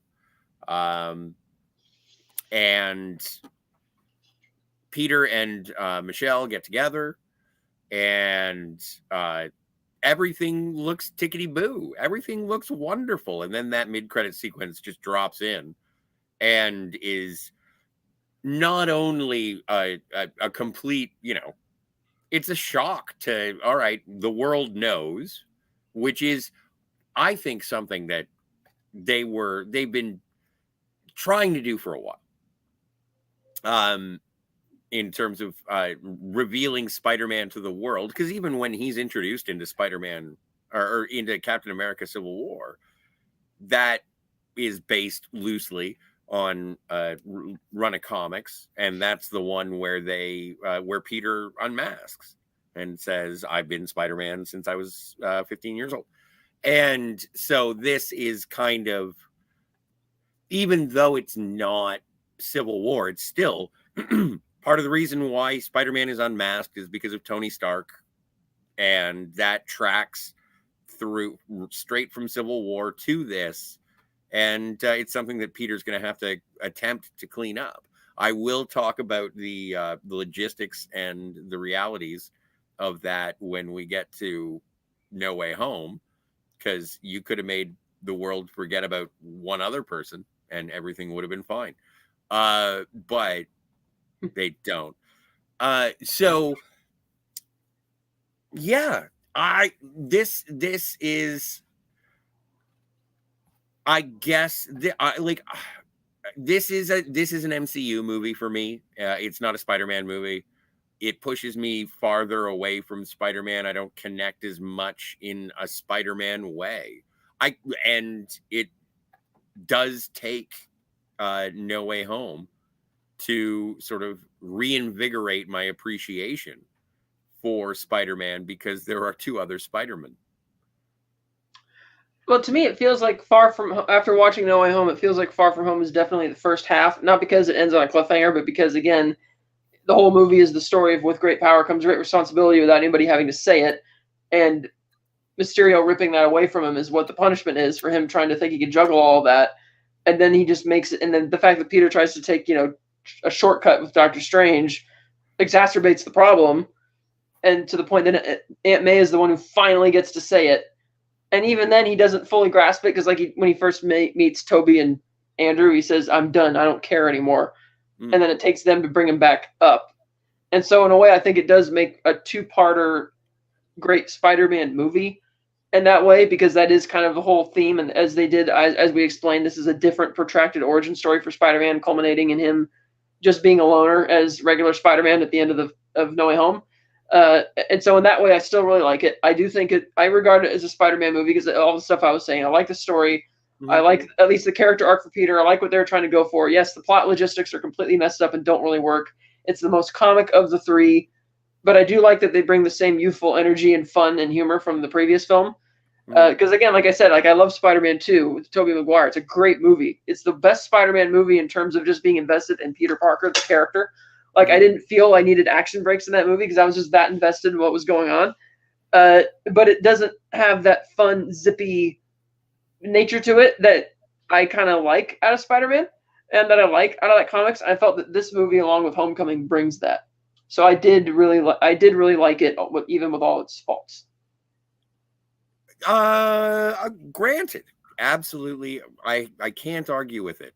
I can't, and I keep bringing up my distaste or even just feeling somewhat separated from the Spider-Man aspect because it really is, it's buoyed by the MCU infrastructure. I hate saying that. I feel like Steve when he talks about setting a table in early episodes, but like it's something that it's an embarrassment of riches. I wanted to see Spidey in the MCU, and then when I finally got Spidey in the MCU, I was like, okay, I wish you guys would talk more about Spidey. I wish this was more about Spidey than dealing with the fallout of Tony Stark's bad decisions, or I don't even know why it was necessary for Nick Fury to be off-world and Talos and his wife to be Fury and Maria. Like these things get introduced, and then having Happy with May, and while I love Marissa Tomei as Aunt May, Hot May is great until she starts, being a flighty, not necessarily like. I get the fact that they sort of have a summer fling and it's paralleled by Ned and Betty's summer fling, and I don't know. There's a bunch of stuff going on in this, and it just makes me sort of okay. This is just continuing on the MCU, and the reason that we have Spider-Man here is because everyone loves Spider-Man, I think, and we're just going to keep going with this story, even though this story. I do think that the Happy May thing has a good payoff in No Way Home.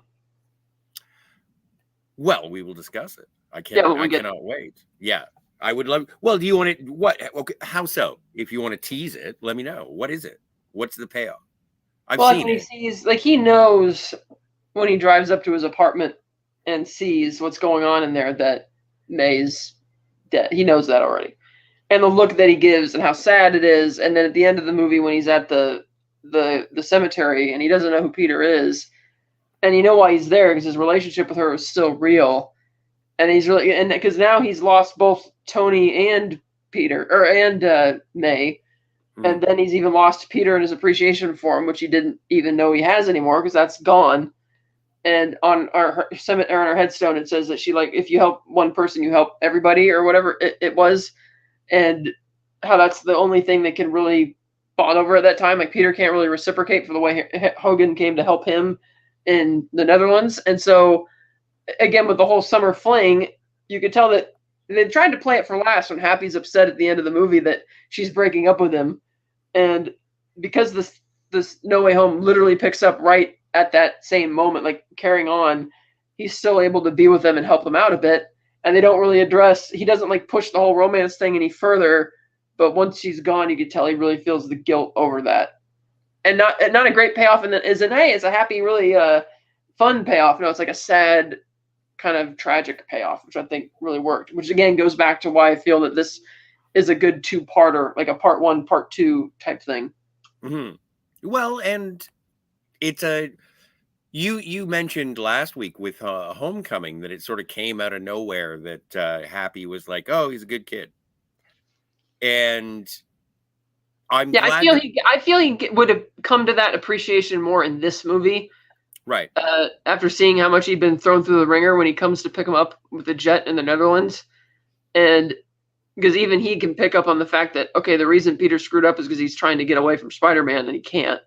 Mm-hmm. And then the fact that he does choose to get back up and get back in the fight, that's where I could feel that he realizes that, I mean, granted, yeah, he went to space incidentally, but he sees that this is more than just a pet project of Tony's who gave technology to. This is a kid who actually has talent and actually is worthy of what he's been given. And I feel that he comes to really, it made more sense to me when he comes to appreciate that on the scene on the jet in Far From Home than at that little end scene in Homecoming. Given that even literally the previous night when they were trying to warn him about Vulture, he just hanging up the phone. I can't be bothered with the mess of that is Peter Parker, but which is why I felt it was more natural to in this movie when he comes to that. Yes, and it's interesting that both the first two movies end with the discovery of the secret identity. And the third one is the cementing of the secret identity. But we'll get to that one. I would so much rather just whenever I talk about the Spider-Man MCU trilogy, or I don't know if are they going to be making more with Tom Holland? There's rumor mill going around last year that he signed another 3-picture deal, but I don't know if that's true or not, but I know Sony wants to. I don't see why not. And he said he'd continue playing Spider-Man if they want him to. After he takes a break from the other things he's been doing. So I would think that the MC would still want him. I mean, obviously they can't put it on their timeline because that's a Sony thing, and so it'll be up to Sony. And I think given the atrocious reception to Morbius and whatever's going on with their Kraven the Hunter movie, that they're going to be more eager to jump back into the Holland Spider-Man thing than they may have been otherwise.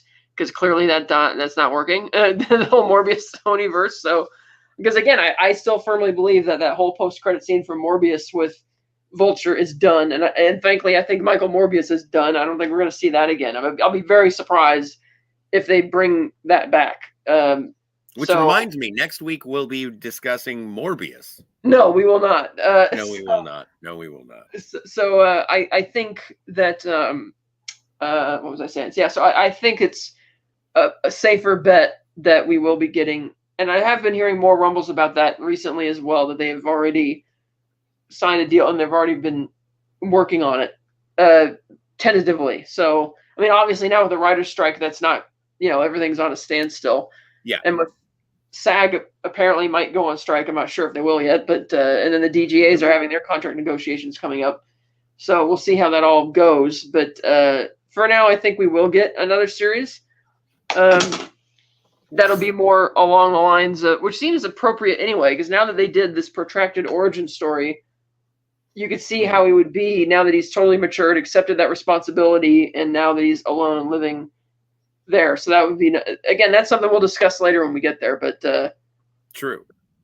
I feel like we've already recapped the movie. I do like some chat. I got some chat. I got Canadian Spider-Man saying normal life is boring. He needs to realize what he has. Yeah, but I think one of the things that Peter does, part of the reason why he has the secret identity, Canadian Spider-Man, I feel ridiculous telling you this, is that he is trying to, separate his hero life from his personal life, and when one overtakes the other, he wants to protect the one that he doesn't really have control over. And that's his personal life, especially if you got Nick Fury or whatever, manipulating things via Quentin Beck. Because yeah, not to mention the fact that being Spider-Man doesn't mean you're going to be rich. You still have to have a job and all that kind of stuff. And that's Ask Sam Wilson. Yeah. I assume that when we get to No Way Home, that the tech was confiscated from him. It's not like he sold it, and it's not like he got. Like I think Ned brought it up in the first movie. He's like, "Did the Avengers get paid? Do they have to rent their rooms at Avengers Campus or whatever?"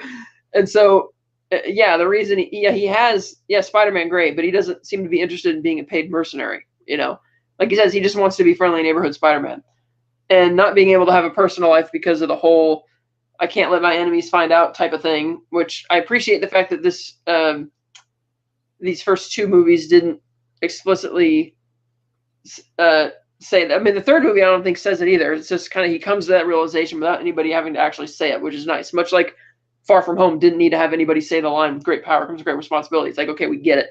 So normal life, maybe it's not as boring because again, he just wants to be a normal kid, Peter Parker, and he can't have that. Which is one of the defining traits of Spider-Man, is that he like you said, any happiness Peter Parker has is short-lived. And it's like he feels it's more of a sense of duty and responsibility to be Spider-Man more than something that he has fun with. Well, and that was one thing that the Amazing Spider-Man did when or was it the first one or the second one, when he comes home with the eggs that Aunt May, Sally Field, had asked for. And it was always like when Stan Lee would talk about how hard Peter's life was, it was like he has to go and pick up the dry cleaning and get the groceries and then get home. But oh no, the Green Goblin's throwing pumpkin bombs everywhere. So I got to deal with this. And it was always something that was getting in the way, but he knew he had to do it because he was the only, if you have the power to do things and you don't, then you're just as bad as the people who do them. Yeah, I wish I had a normal life, but mine's impeded in different ways. Yeah. Jill says the teachers were dorky and nerdy, so they were true to life and adorable as a result. Yeah, they were funny. They were like the MVPs. I love how Mr. Harrington's totally dry delivery of every line. It just works. Yes. Well, and Anthony Starr has been great since Freaks and Geeks. Yeah. If not before. I only became Anthony Starr's right. Yeah. Anti-Derivative Jill says, weird is definitely the right word in regard to the Avenger things being shoved into Peter's life. As a result, this one wasn't as fun as the first one. It's okay. I kind of, yeah, that's how I feel about it. And it's a sag in the middle. It's weird. Like if this is a first trilogy, if they do come back and make another 3-cycle run, that's great. But this is a weird trilogy that has the first one being good, in my opinion, the second one being and then the third one being like, yeah, this is great. And another strange thing about that is just part of the reason why the third one is so great is because of all of the things that have come before, as opposed to establishing it in their own right. I like the first one. I think it's a good movie, again, because of Peter's arc there, where he thinks he's, hot shit compared to, and has to be kind of humbled in that one. And then when you consider the Infinity War Endgame arc that he has, I like that in this one he feels the need to de-stress, kind of like Tony having PTSD from in Iron Man 3, just wanting to get away from it for a bit. And so I feel that, and then the fact that it comes back to pick me up in the third movie kind of works. So I like this one as much, but in different ways. And sort of even the third one has some of the highest heights in Spider-Man movies. So, yes. Hey, Herc. It's good to see you, buddy. Jill says, how did Mysterio have portable holodecks everywhere he went? That technology had quite the inexplicable range. I did appreciate how it sort of it made the holographic projections from within as opposed to being out. Like they did have cloaking devices. Right. But if we're going to go full tilt boogie on the Star Trek, but it projected from the inside, which I did really appreciate that. Right, to keep them all hidden. And now which you mean a portable holodeck? The drones themselves? Is that what she's referring to? Just like if he's got the portable, like he does change, as you mentioned, like the industrial warehouse into the World Security Headquarters or whatever. Like he just could change everything everywhere, even in the bar where Peter gives. Well, the bar, that seemed kind of a little easier because that's just a couple people sitting down, and then the drones are like up in the corners where the Raptors just projecting it to look fancier than it is. And then as we saw, I did think it was neat in the climax how Riva uploaded the holodeck tech to the fishbowl helmet to give it that kind of look. And I like that he's actually wearing a gray type of VFX outfit, which I thought was Yeah. kind of neat. I thought that was really good. Yeah, that was really good as a tribute to that.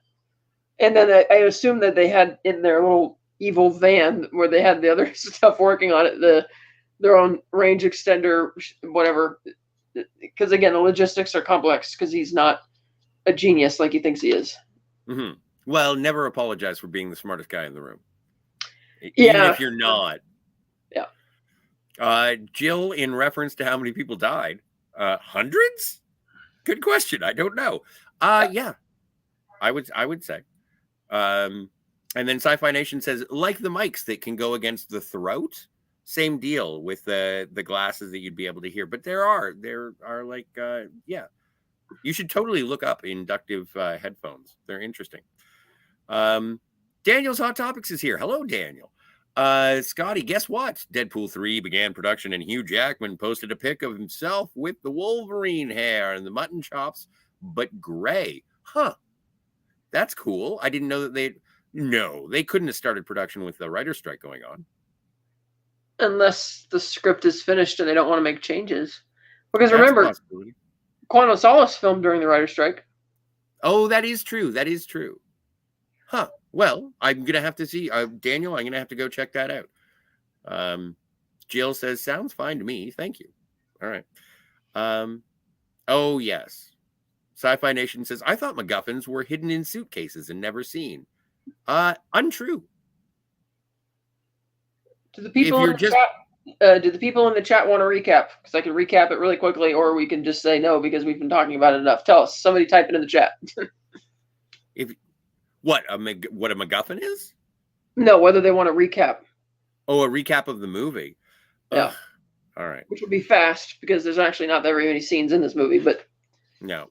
Yeah. Sci-Fi Nation says J.K. Simmons, good actor, especially in the long-ended HBO show Oz. Yeah, I was as Schillinger, J.K. Simmons, and that's so I was watching my Blu-ray, and I obviously watched it until the end credits because there was going to be an end credits scene, and then it just goes into the special features, and there's a short featurette with Amy Pascal saying, and there's a very special thing that happens at the end of this movie that ties it all the way back to the first one. And it's like she's very proud that they got J.K. Simmons back. Everyone was happy to see J.K. Simmons back. Yeah, that was spoiled for me before I saw the movie, but it still put a huge smile on my face when I heard about it. I thought that is great. Does it?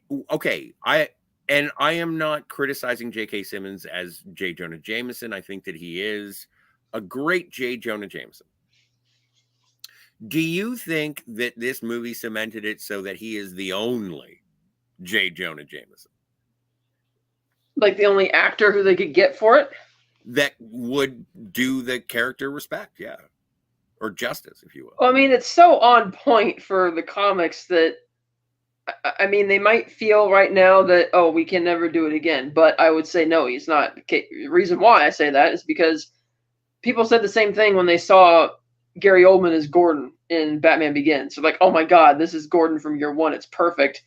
And then we got Jeffrey Wright as Gordon in the Batman, and everybody loved that too. So you can always have a different take and see where that goes. Because even the Jameson in this movie, as we get more of him in No Way Home, we realize is actually quite a bit different. I mean, yes, he can still be doing the shouting and all that stuff, but we'll get to that when we review No Way Home, that there are obvious differences between the two.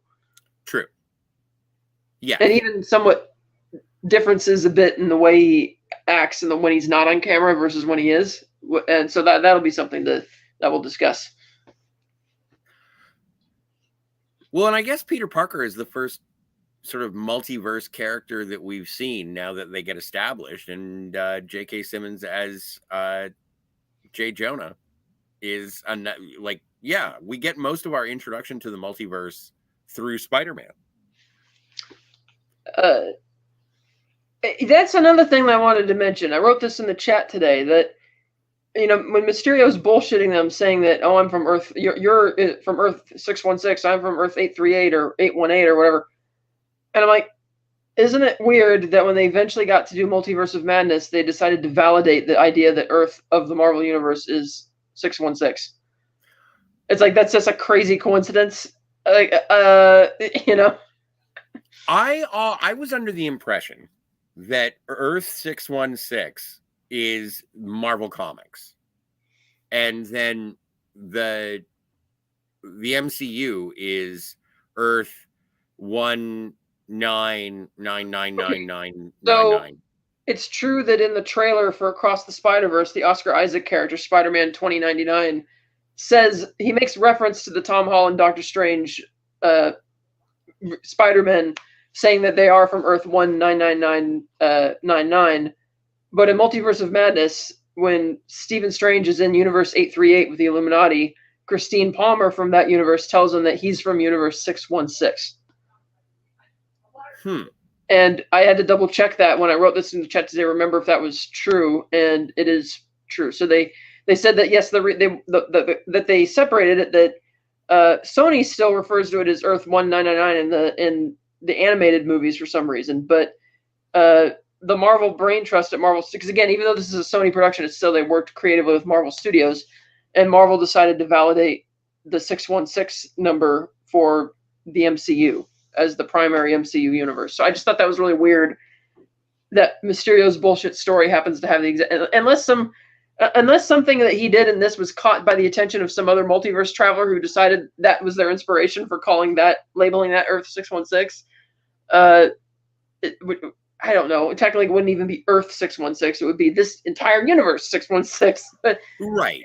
It's like that line that Bruce Willis says in Looper, where if I try and explain this to you logically, we're going to end up making a bunch of stupid diagrams of popsicle sticks, and it's not going to make any sense. Right. And it's interesting that you bring that up in reference to the multiverse of the Marvel Cinematic Universe, because part of the reason why I do not like Looper is because if I show up to a time travel movie and you do not tell me your time travel rules and say, let's not even think about it, it's too confusing, then I'm like, no, that's part of the reason why I bought the ticket for this time travel movie. I want to hear your rationale for the time travel and how things work. But they hang a lantern on it or lampshade it or whatever you want to do, whatever you want to say for making excuses for not having answers. And so when it does do that here, if they're not being steadfast with their definitions of what the multiverse is and which universe you are currently residing, if they don't care, why should I? And I don't mean that as I will leave it alone and not pay attention to it. It's like, this is a primary mechanic for your storytelling, and you aren't going to dot your I's and cross your T's. And that bothers me. Yeah, and we saw that a lot in Endgame, where Tony magically invents time travel because the plot demanded it. Yeah. And Pym particles, and Pym particles, which merely allow you to enter the quantum realm but not go anywhere, are suddenly magically able to take you to not only specific points in time, but specific places in time as well, inexplicably at a whim because the plot demanded it. And the fact that the words "because the plot demanded it" was the rationale for much of the plot in Endgame is why I don't really like Endgame that much. I mean, I like the performances and it's entertaining, but to your point, that's one of the reasons I don't, because they kind of did the same thing there. It's like, let's throw our internal story logic out the window and throw our pre-established rules out the window to make it work, to force it to work. I didn't like that. That's honestly the one time where fan theories on the internet for how they were going to solve the Infinity War problem were more compelling and creative than what they went for in the actual movie. The one time where a fan theory I thought was, wow, it's a lot better. But that'll be for another time if we ever get to doing the Avengers discussions. But Ant-Man up the butt? Was it Ant-Man up the butt? You liked Ant-Man up the butt? No, stupid. But yeah, that's another conversation. But yeah, I get that. Jill says to Sci-Fi Nation, a MacGuffin is usually something that can keep the story going, but turns out to not really be so important. At least this one is somewhat useful. Okay, that's true. I've heard that as the definition that it's something not important, but a lot of movies I see that the MacGuffin is important. Like the Ark of the Covenant is of crucial importance in Raiders of the Lost Ark because you can't let it fall into the wrong hands. the Death Star plans are of vital importance. Otherwise, the rebels would not have been able to win. Wait. What? The Ark of the Covenant does fall into the wrong hands. Right, it does, which is why I would argue it's an important MacGuffin, because you can't let the villains use it, because then it'll be awful. They did try to use it, and it killed them. No, I meant they can't use it in the way that they want to use it as a weapon. So that's like, you get what I mean, though, right? I do understand what you're saying. Yes. If the Ark was a useless item, there's no reason to send Indy after it. If the Death Star plans were not going to help them the rebels figure out how to destroy the Death Star, there'd be no reason for Leia to have them, and so on and so. So I've always found. I mean, Jill is right. That is the definition of, like, the textbook definition in, like, screenwriting and any type of film writing thing as to what a MacGuffin is. I've just never understood.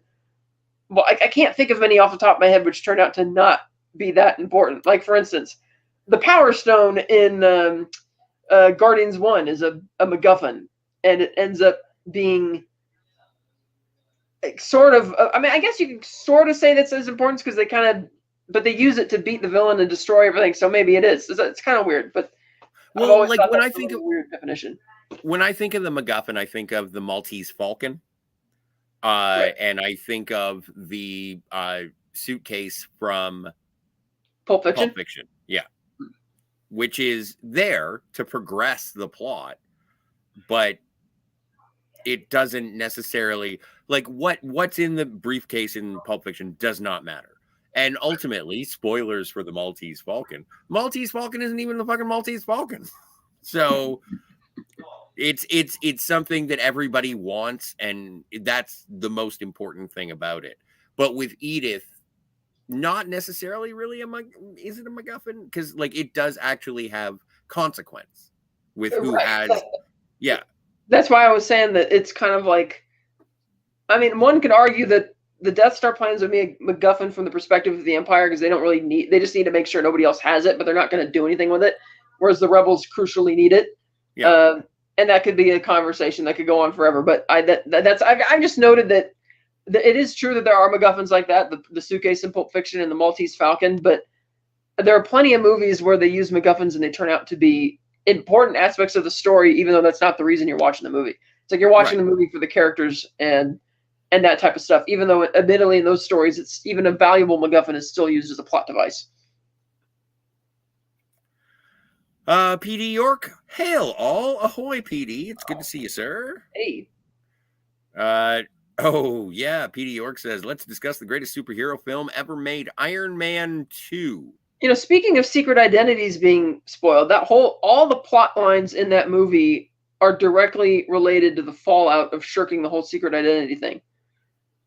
It's like, okay, the government, of course, is going to want to find any excuse to confiscate your tech. Your corporate rivals are going to do anything to reverse engineer it. And given this, the obnoxious arrogance of Tony Stark and his whole personality in general, saying, haha, I'm Iron Man, bitches, is going to provoke sins of the father type thing to come back and get him. Which is why I don't think that movie is as hot garbage as everybody else thinks it is.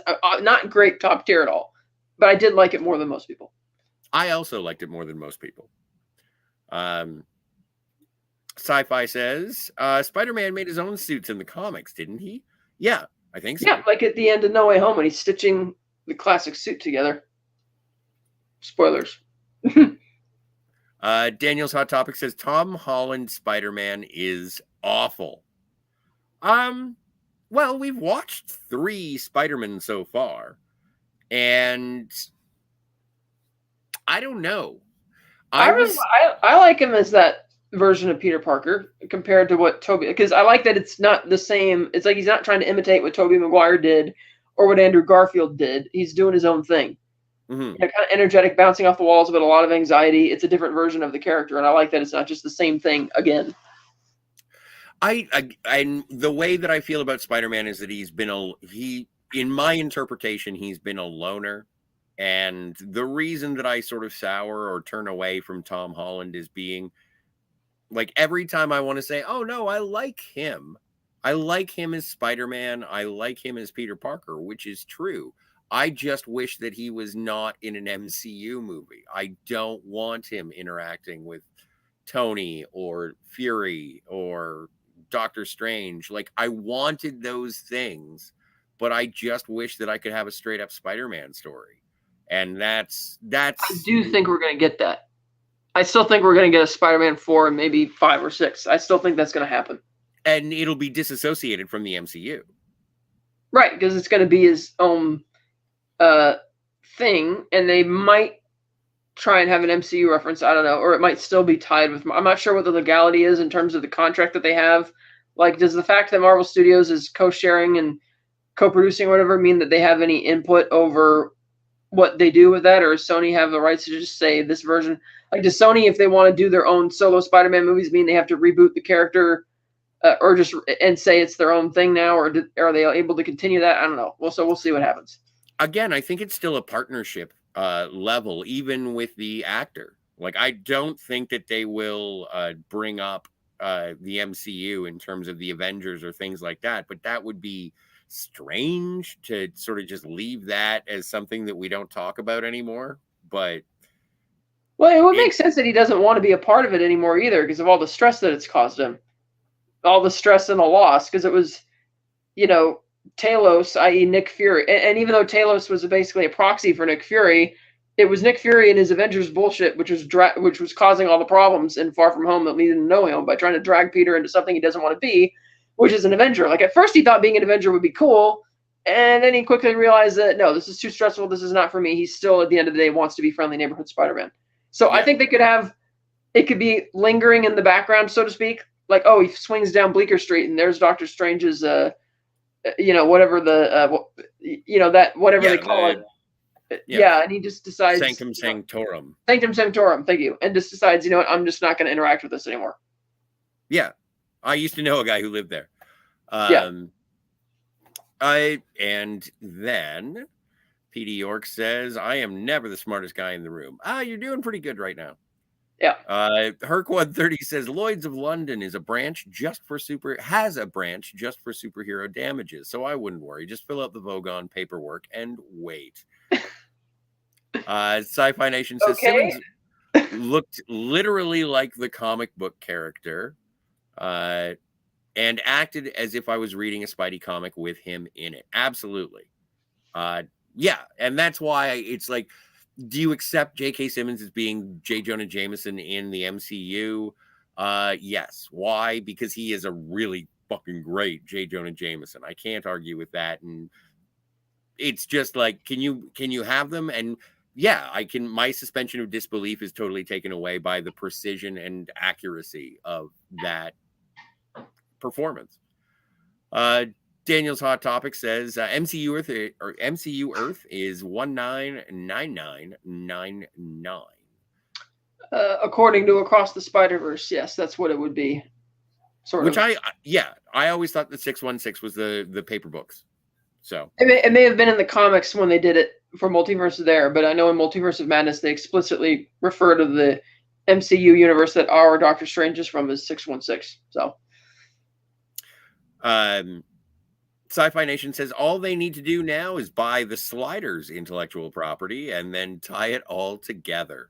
The original multiverse television show. Yes. Sliders. Yes. I hear Tracy Torme, who made Sliders, wants to make more. Well, yeah, established IP. That's true. Yeah.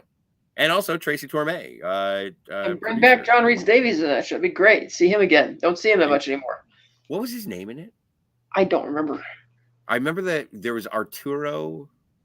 Anyway, it's been a long time since I've seen it. Sci-Fi Nation says as long as they have the right actors, writers, producers, etc., it could work. Well, not so much. Well, so much for that happening. Well, yeah. Well, maybe it'll happen once the strike is over, if that's what you're referring to at the end there. And what is he referring to specifically? I think our Sliders. We're still talking about Sliders. Okay, they're talking about Sliders still. Okay. Yeah, I have to revisit it to have any sort of opinion on it. Really. PD York says, yeah, but Indy had is of no importance in Raiders.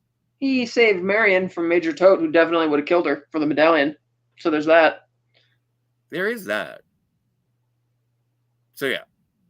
And again, that goes back to what you go to a story for. It's like, do you go there for like, yes, it did. Because he's right. It didn't end up. One of the criticisms I had for Raiders is that I wish that Indy was the one who gave Belloc the idea of opening the Ark, because even though Indy says he doesn't believe in magic and hocus pocus, it's like after it gets stolen again at the end and it's in the submarine base and the odds are all against him, it's like, what the hell? Just do something. It's like, have some actionable effect on the decision to open the Ark in the ceremony.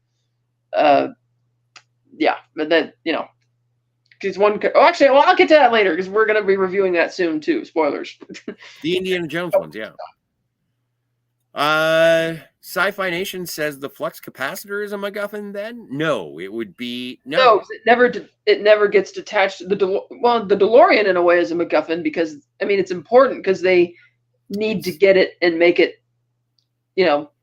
going places. But it like the whole. I would argue more so the problems and the requirements to get the DeLorean going in the first movie as a plot device. In a similar way to a MacGuffin, even though it's not something they have to steal or go acquire, it's something they have to kind of create, which they do arbitrarily with the clock tower. But I wouldn't put the flux capacitor is a part of the DeLorean, and if you have to fix the DeLorean to get to where you're going, that is a motivation for the plot, but it's not an object that just motivates the characters to go from point A to point B. True. I think a MacGuffin is something that the characters chase as opposed to, well, everybody's pursuing goals when they're part of a narrative.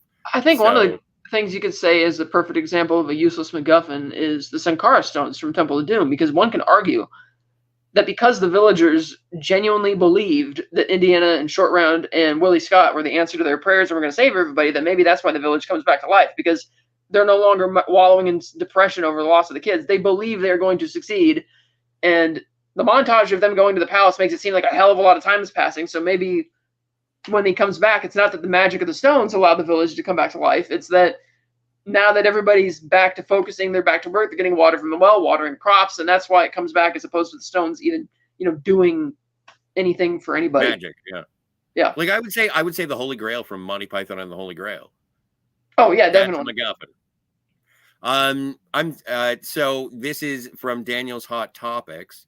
I'm going to just excuse myself for 45 seconds, but Daniel's Hot Topics says, Sheldon's girlfriend in The Big Bang Theory. Daniel, we're going to have a talk. Said Indiana and Marion going after the Ark of the Covenant and getting in all that trouble was a waste because the bad guys opened it and got killed anyway. Okay, so I'll cover this one if you're taking a break. So the bad guys would have got defeated anyway. There was no need for Indiana Jones and Marion Ravenwood. Again, as I mentioned, Marion would have been killed by Major Toad if Indy didn't show up. Secondly, Indy didn't believe in Hocus Pocus, which is why he had to be there, because even though he didn't believe because he was chasing the Ark in the first one more so for fortune and glory, as well as for the fact that he can't stay. Even though he didn't believe in the magic of the Ark, he didn't think it could be used as a super weapon. He still didn't like the idea of the Nazis having the satisfaction of having it, which is why he was going after it. So yes, you could argue that it was a waste because it's true. He had no impact on the Nazis' decision to open the Ark. But again, that's not why we go to the movie. It's because we like seeing the adventure, and we like seeing that Indy is a flawed hero that isn't perfect and falls flat in his face a lot. But again, I will, as I pointed out just now, I do think it's a weakness in the script that he doesn't have any actionable impact on the Nazis' decision to open the Ark. I think that would have made the movie a lot. But I still love it, especially for childhood nostalgia and all that. But you're right; they would have gotten defeated anyway. But he didn't. But again, the characters, or the hero characters, didn't know that was going to happen. Indy didn't. Again, he didn't believe in the power of the Ark, but he wanted fortune and glory, and I can't let them have it. Because even the very notion of the Nazis having the Ark, even though it wasn't real, is comparable to all the other shit that the Nazis looted in the war. The fact that the cultural effect that it has, that you're trying to basically exterminate other cultures and other religions, and evidence of that by seizing all of it and either eliminating the original authorship or by just destroying it or stuffing it in mine shafts or all the places they were hiding all the art and the culture they looted. So sure, even though Indy didn't believe the Ark had value in terms of supernatural powers, it still would have incredible value if the Nazis had actually stolen it, because one, they would prove to the world that it exists, and two, haha, we have it. And they would, if they found that it was useless, they would still have it and maybe destroy it. And that's another impact of trying to eradicate a religion. So in that regard, but again, the heroes didn't know that it was going to annihilate everybody. And and that is admittedly a valid criticism that you make, Daniel, that Indy didn't, have any impact on the way the art gets used at the end. But we'll get to that review when we get there. Yeah, stay tuned. We're going to be talking about the Indiana Jones series. Yep. I was going to say trilogy, but we're going to have to go deeper than that. And Daniel says, you know what? If Sony takes Spider-Man and decides they don't need to be in the MCU, they can just do Spider-Man in the Sonyverse. So then the MCU can't reference Spider-Man anymore in that case. Very true. Yes. But I would wonder, again, my question earlier about the legal standpoint is, if the partnership were to be terminated, are they allowed to keep Tom Holland on and say that it's a continuation of that story just without any of the MCU references? Like, it would be an unspoken thing that people understand it's the fourth Spider-Man movie in that series. Like, could they actually do that, or would they be required to hire a new actor and say it's a completely separate thing? Like, I don't know. Technically, all of the Sony movies that weren't Marvel related are now Marvel MCU related because of the events of No Way Home. So maybe they could continue with Tom Holland without the Marvel references if they want to, assuming the partnership were to get dissolved. I don't see why it would get dissolved at this point, given the absolute failure of Morbius and the fact that I think Marvel is interested in pursuing more Spider. And it's been such a lucrative relationship for Sony that, I mean, with all the other Marvel movies in Phase 4 getting like maybe an average of 500 or 600 million, if that, where Spider-Man No Way Home made 1.9 billion, which shows you what the investment, even Far From Home, which didn't get the best reviews, managed to crack $1 billion. I think it made 1.1 or 1.3 around there. So the investment and interest in the character is there enough for Sony to have the incentive to renew the contract with Marvel. And I'm sure Marvel, given the money that No Way Home made, has an incentive to continue it, even if they don't have any current Spider-Man plans in their future MCU. It's like, well, money talks, Yeah. Money talks and flops walk. Because again, it's not flopping right now. So. Thank you, Sci-Fi Nation. Oh, very thanks. Generous. Thanks for having another awesome show, Scotty and Catherine. Always a treat to hear viewpoints I'd otherwise not hear. Hats off to the chat as well. And you don't have to take our word for it. If you're a huge, like Kat is more passionate about Far From Home than I am, and so we're just kibitzing. We're just talking. We're not trying to fix nothing. We're not trying to shake anything up. We're just looking at it as Spider-Man stories because I like Spider-Man. Same with the Batman stories. Same with the James Bond stories. Some of them are good. Some of them are bad. But I have fun exploring them. And even if I come off as less than enthusiastic about it, it's not because I don't hate Spider-Man Far From Home. I'm just like, yeah, it's a Spider-Man movie. It's better than Spider-Man 3. And it's better than the both of the Andrew Garfield movies put together, I would say. Probably Amazing Spider-Man 1 is, probably on par with Far From Home for me. But yeah, we're happy to have these conversations, and as we've been saying on the Fantasmagorium since forever, we'd be having these talks whether or not you were here. We just want to share them. And so thanks for being here, Sci-Fi, and thanks for everybody else being here. Not that we're ending quite yet. But yeah, are there any highlight moments that really stand out as being definitive Spider-Man moments, or are there things that you thought were missed opportunities, Kat? Well, again, the whole missed opportunity with the way they handled the whole Mysterio reveal for the people who already knew was bad. Again, I thought it was weird that they were continuing the whole MJ as kind of macabre thing with her interests.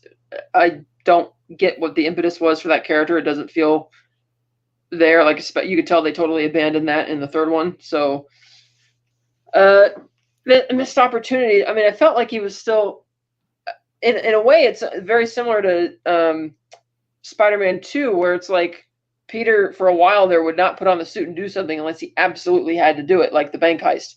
Like Doc Ock suddenly just there, rips the vault doors off, and it gets all easy. He's got to put the suit on to save Aunt May. And then similarly in this movie, Peter's trying to do everything he can to not put on that suit and push away from it, and didn't have enough of a downer to say, I'm done with this. No, I'm not Spider-Man anymore, which he does in the third one. But I kind of felt, as far as the Spider-Man moments, it felt like because the story is him trying to not be Spider-Man, it fits that you don't have too many Spider-Man moments in the movie. At least up until the finale, where he decides to finally do something about it. Well, and I think I appreciate that when Peter's in Europe, he has to have a disguise for his disguise.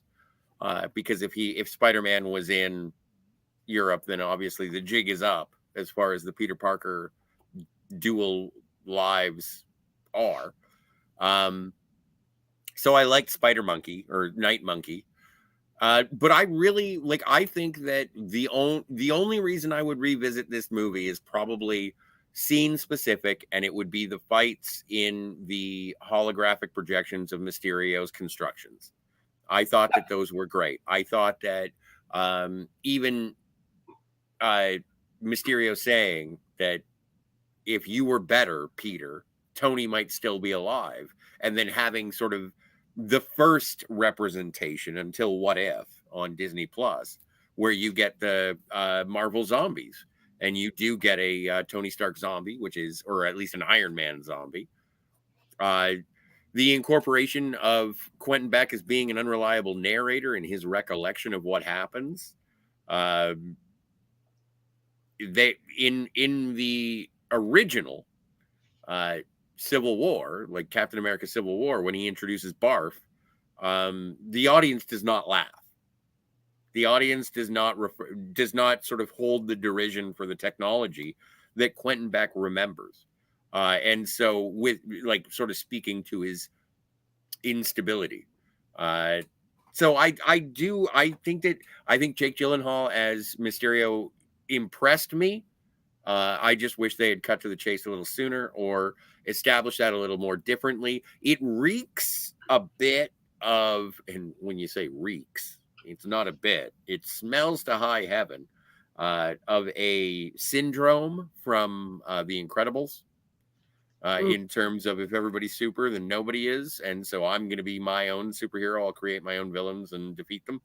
But I appreciate what you're saying as well. If there is going to be an Avengers level threat that shows up, then what's Mysterio going to do about it? Not much. Well, Edith. I guess he would have access to Edith. Yeah, you raised a good point. You mentioned that the Night Monkey thing is the disguise for the disguise that the jig is up. But in the climax, Happy Hogan tells Flash and the kids directly that if it wasn't for the dumb videos you make, Spider-Man would have never found you, confirming that the guy who shows up at the bridge, even though the kids don't actually see him in the climax, is in fact Spider-Man. And once again, Peter's missing. Yeah. I mean, granted, he had already come up with an excuse that he was seeing relatives or whatever excuse they use, but it's like, and then MJ tries to shut it down when Brad brings it up. And again, like you mentioned, the weirdness of what's worse, what you saw in the bathroom or the fact that you were taking pictures of it is kind of overshadows. Like realistically, if you were in a situation like that, like, yeah, the fact that you're taking pictures is worse, but I would remember and be firm and like, well, I still want to hear what you said you saw. I'm not just going to let that drop, you know? So yeah, that was something else that a red flag that Peter, you know, and also it's been brought up. Why is Peter walking around on Tower Bridge at the end without his mask on? Yeah, it's like I get it. They want to do the romantic moment between him and MJ, and it's like it can't be on Eiffel Tower, so it'll be on Tower Bridge. And then they allude to the Eiffel Tower thing in the Mysterio illusion thing where he's choking her and he drops her off the Eiffel Tower. And I thought they would have made it, even if it was me directing the movie, I would make it even darker because Peter was wanting to get her a Black Dahlia necklace. Have Mysterio create the illusion that she ends up like the Black Dahlia. You know, you're probably more familiar with the Black Dahlia than I am. She was, she disappeared and she was missing for a week or maybe missing, maybe not. And then she's found on a vacant lot in a neighborhood which has a lot of vacant lots still, left out there clearly for everyone to see, naked, severed in half in two pieces at the abdomen with a viciously deep Joker smile cut all the way from ear to ear that was so deep and intense that it severed enough blood vessels that could feasibly have been the cause of death. And again, just cut in half all the way through. It was really, but there wasn't a ton of blood underneath it, so it obviously happened somewhere else and got deposited there because the killer wanted people to see because he was that much of a creep. But that's why I said because he brings up the Black Dahlia thing because of the murder, which again, her being the macabre, it seems kind of out of place with the tone of the movie. But if I were directing it, I would have had Mysterio kind of do that to MJ in the Vision, like not having her lying there naked or anything, but like cut, smile, and like really drive that home. Oh, Black Dahlia, here you go. I thought that would have been on point. Well, I do appreciate that in all three of these Spider-Man movies, Michelle is she's never really the damsel in distress. No, and I like that because they did that 3 times in a row in the Tobey Maguire movies, and it got old fast. Yes. And then you get the Andrew Garfield ones where she's Gwen is not the damsel in distress in the first one, and in the second one she actually suffers the fate of someone who failed.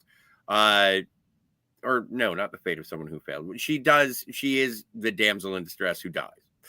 A failure on the hero's part, which is something you don't necessarily see in your feel good comic book movies. But yeah, all this movie has really done is set me up, prime me for No Way Home, and opens the door for questions as to the future. We are going to have another Sony movie where we're dying to make another Sinister Six, or as close to 6 as we can get. And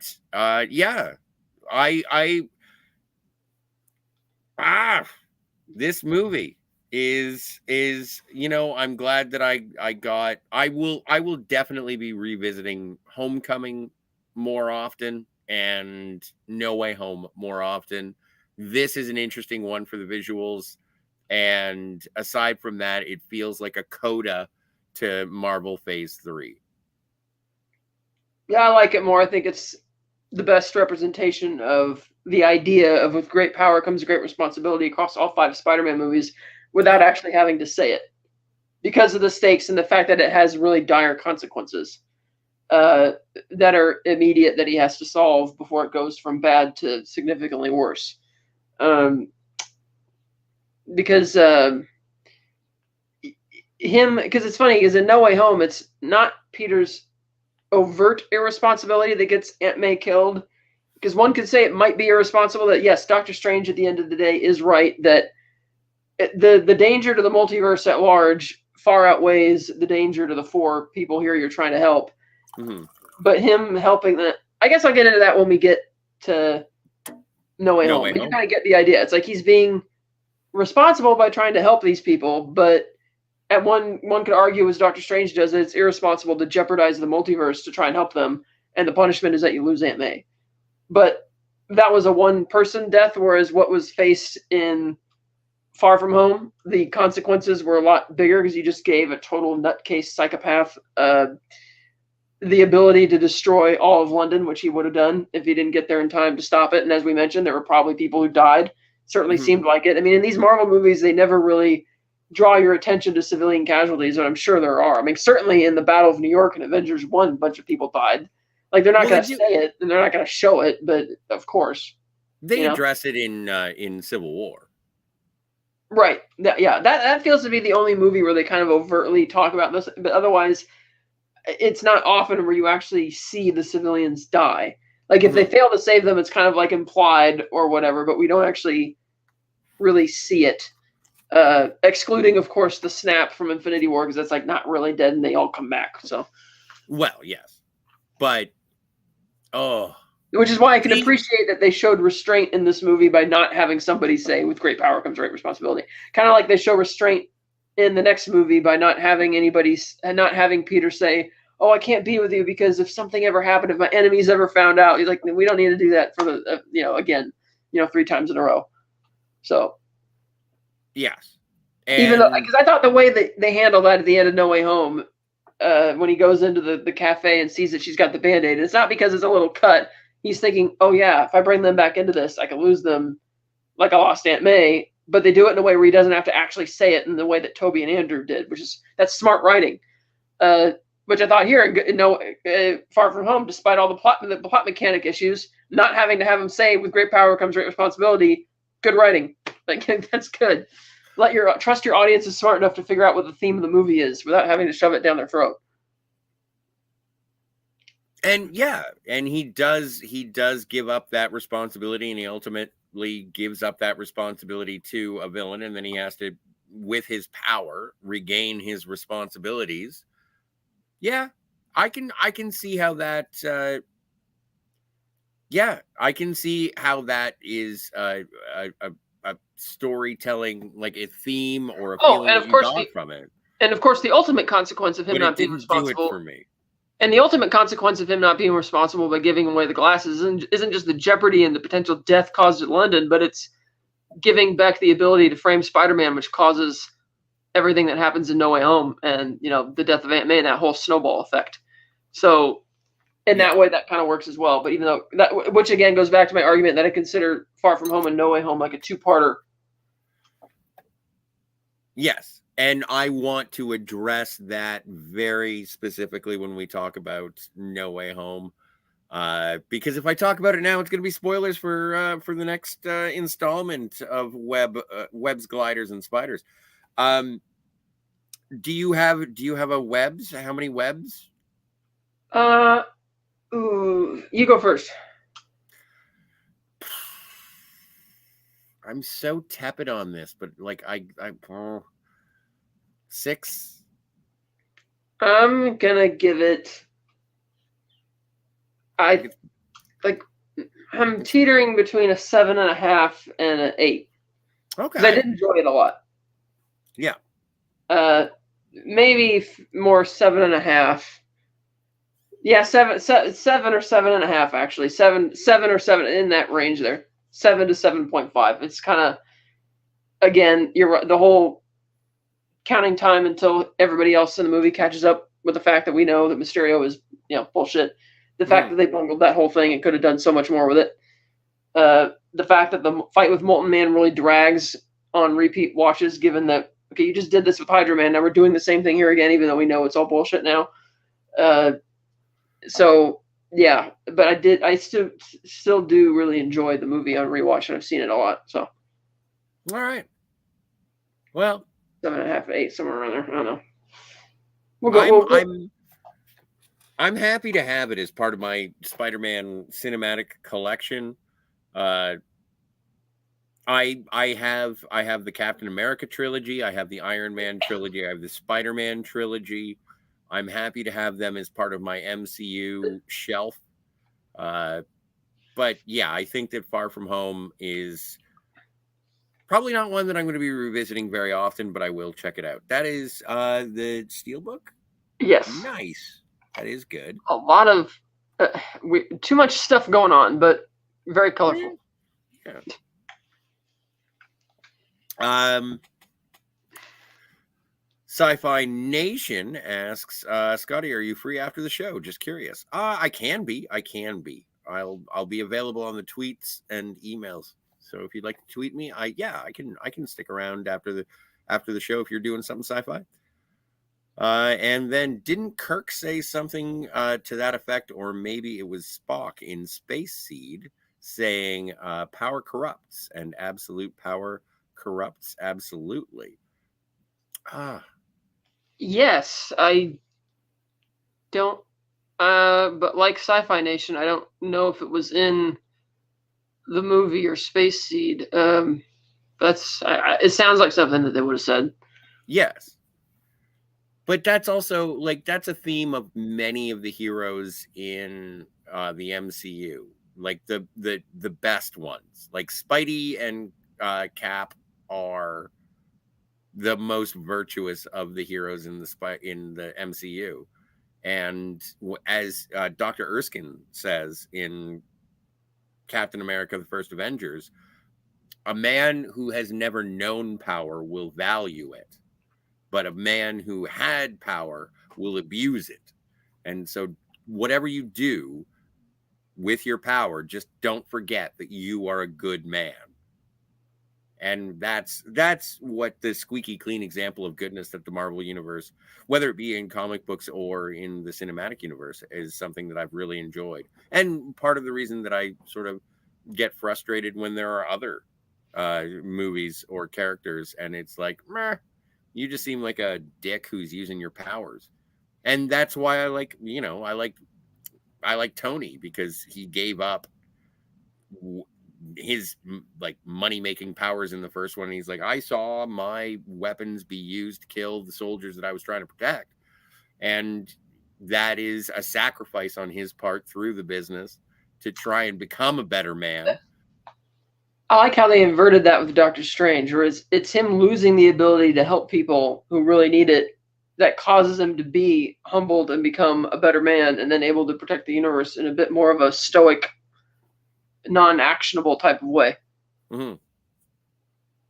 It's the the Marvel Cinematic formula is something that can be identified, but I think that when they are establishing their characters, when they're firing on all cylinders, there is that level of sacrifice, but also not to virtue is sort of a bad word nowadays because of the signaling, but just to show their virtue and their morality and their fortitude in character.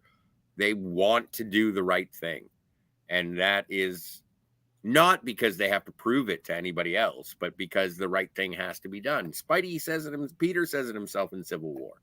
And I paraphrased it poorly before, and I'll paraphrase it poorly again. If you have the power to stop something from being done, then you got to do it, or you're just as bad as the people who are doing the bad thing.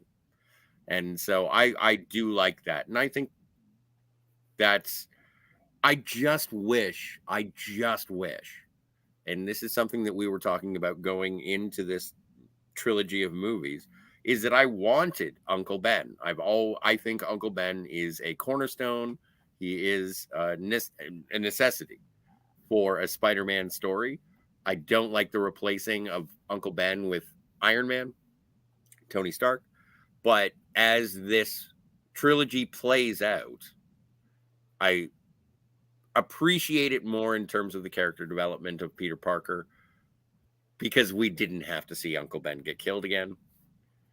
So, I don't know. That was just rambling. Daniel's Hot Topic says Spider-Man. They can't even reference him. They may even have to erase him from the MCU timeline. Thereby, they will have to rewrite the MCU timeline and replace Spidey with someone else. They've already done it. They've already, like, when we get to it next week, Daniel, and I hope you join us, they do. The MCU effectively does eliminate Spider-Man from its collective consciousness, or at least Peter Parker. And so, who knows? Who knows? Daniel says, because Sony retains the rights to the character and MCU, Marvel, Disney does not. No, but even if it's begrudging cooperation, I'm okay with it. Like Kat said, $1.9 billion, nearly a $2 billion movie in No Way Home.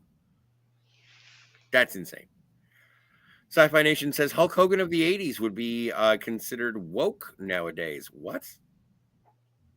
Eat your vitamin and say your prayers, kids? Oh, I thought that was Mr. T. Mr. T. Don't say no to your mother. Yeah, there's a lot of morons out there who don't know what the word woke actually means, who just throw it at everything that they want to complain about. And I don't think, those people would probably say him saying that would be woke, which it isn't. So, yeah. And I don't know. The people who are complaining about woke are complaining about other things. It's like, the thing, what it is that it comes down to good writing versus bad writing. Like, can you get your message across without being breaking the fourth wall and treating your audience like they're stupid. And that's the big difference. It's like if you could do that without, yeah, because you could have simple moral messages in the other Marvel movies, but if you break the fourth wall too much, like they do, say in Captain Marvel, way too much. Granted, that's not woke, because woke is strictly racial issues and injustices, which nobody on the internet understands that anymore. But given the internet's definition of what that is, that would be like the climax of Captain Marvel, where they constantly break the fourth wall with the flashbacks of her falling down and not being able to get back up, and Jude Law saying, "You have to prove to me," and blah, blah, blah. It's like, okay, that's where you're treating your audience like a bunch of morons who can't pick up on what the themes of the movie are, which is where I get actively upset with the movies that do that. But no, Hulk Hogan doing something like that is not woke. And yeah. We can talk all about it on our new podcast on the Fantasmagorium show, Talking Woke. And we'll just break down what woke is, but I don't find it. I don't know. I don't have an opinion that strongly. I know when I see things that break the world that I've seen created in modern interpretations of classic IPs. Do I think that Rey from the sequel trilogy of Star Wars is woke? No, I don't. Do I think she's a Mary Sue? No, not really. I think she's really good at stuff, but then again, I think that the one failing of that particular trilogy is they should have made Rey fail a bit more. But my complaint for her is that there's no real story with her. Yeah. She's just there as the story kind of happens around her. She's just kind of there, like the vessel that the rest of the plot happens through. Like they again, going back to the fact that they did not have a plan, but that's a whole other conversation for another. Yeah, like I would reserve woke to, like, there's a recent movie with or I think it may even be a documentary or a docudrama series where they were talking about how Cleopatra was not Greek, and it's like, but she was. So you're changing, if you are changing facts to try and fit a narrative where you're elevating certain people above other people at the denigration of other people, I would say that is horribly woke. But I don't think again, going back to the movie Atomic Blonde is woke just because Charlize Theron kicks ass. Well, that goes back to the internet definition of woke, not the actual definition of woke. I'm so asleep most of the time. It doesn't matter. I watch Spider-Man movies and I just say, take me out of the world and remind me that I'm not going to die for 2 hours. Thank you. So I will be. And I don't know why that person even brought up woke in the chat. We weren't even talking anything remotely like that, so I'm not sure where. No. Sci-Fi Nation said, sorry, Scotty and Kat was trying to have a funny bit and failed. No worries. I'm interested in the conversation. I'm interested in the conversation. Yeah, but that's not a Spider-Man conversation. Well, but we were talking about the change between MJ being Michelle Jones and being Mary Jane. We've seen. Well, isn't Michelle Jones an actual character from the comics, though? Not that I know of. Or is she or that she? It's like them, or if it's not, then it's like them trying to wink at the camera by saying, "Oh, she'll be his MJ," which is like a cheap way of trying to get the audience to understand in the first movie that they're eventually going to end up together, which I feel they've already broken the fourth wall and achieved that by casting Zendaya in that role. Because you're not, even though she wasn't a big actress at the time, you're not going to cast her for just the random friend. You know, it's like clearly there's going to be something of that to be made of that, but by calling her MJ, they're implying like the direction her character is going to go with Peter in the series. Yes, and I don't know. Like I watch these movies and I take them at sort of face value in the way that normies, if you will. I have been accused of being a normie once or twice. It was hilarious both times. And like I just sort of watch it and I enjoy the characters, and I don't really pay much attention to the race or the gender.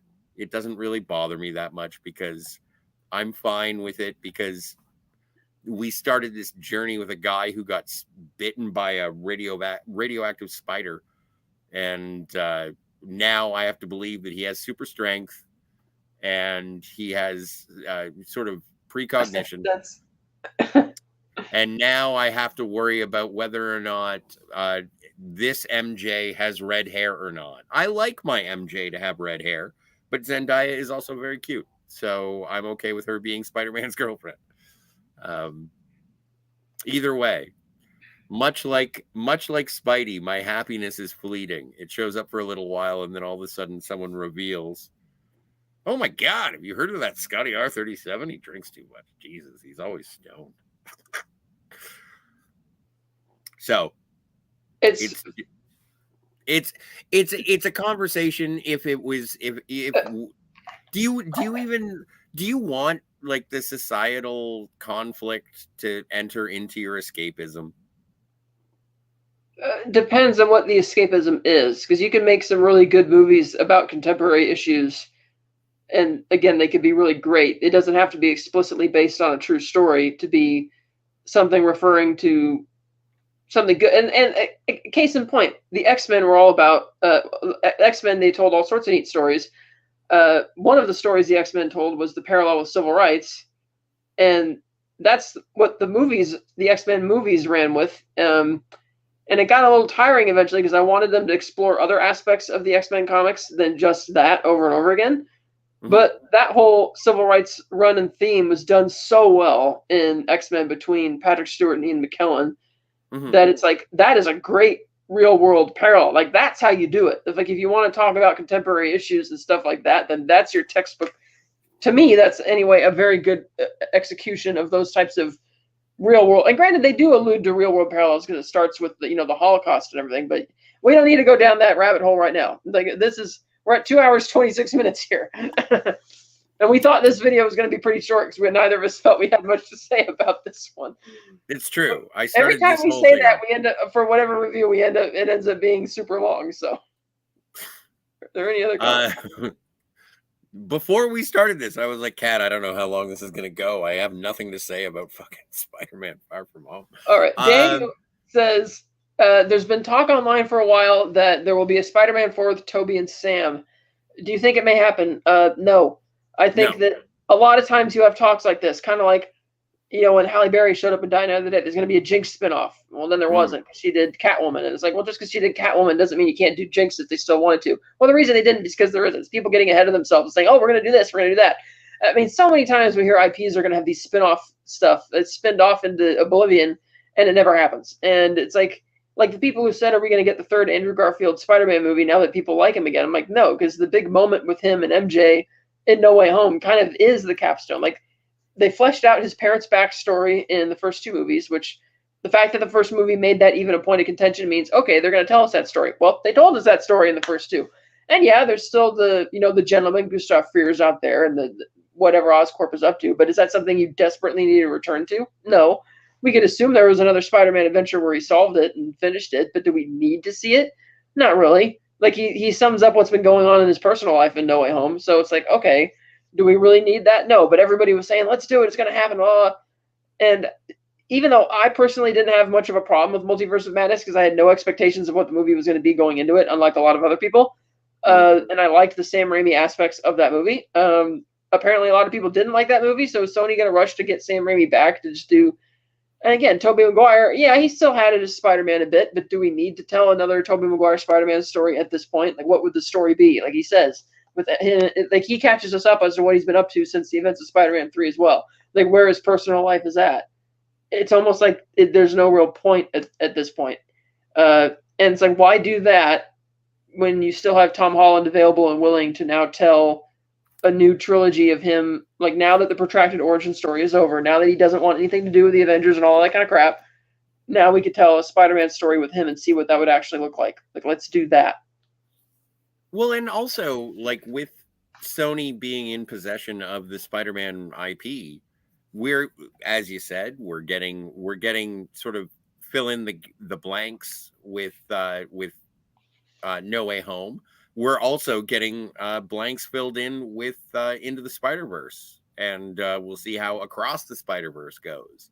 So we're getting all the information that you would want from a single movie, but they're in expository relationship building things between a different universe, Peter Parker talking to Miles Morales, or you get what happened with Spider-Man 2099, and it's like, you don't know.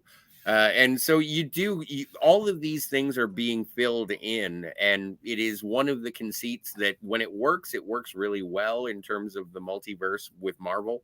And when it doesn't work, it feels the same way as, I don't know, a bunch of enterprises showing up in the same sector because Worf is jumping through time. And I'm like, I don't even know what's going on, but Riker being besieged by the Borg is cool. So sometimes it works, sometimes it's a gimmick. Either way, I think that I don't need a fourth Toby movie, and I don't need a third Andrew movie. I don't even know if I need a fourth Tom Holland movie. But I do appreciate all three of these interpretations and these adaptations of a character that I absolutely adore and have since I was a kid. All right. We're at 2.5 hours. Do you want to get out of here?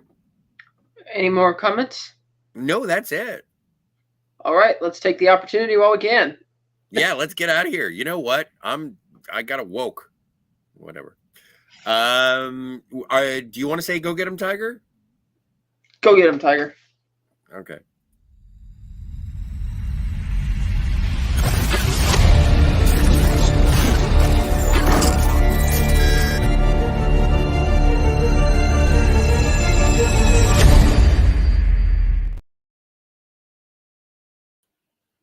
Oh, I did want to thank everyone in the chat. Thank you, everyone in the chat.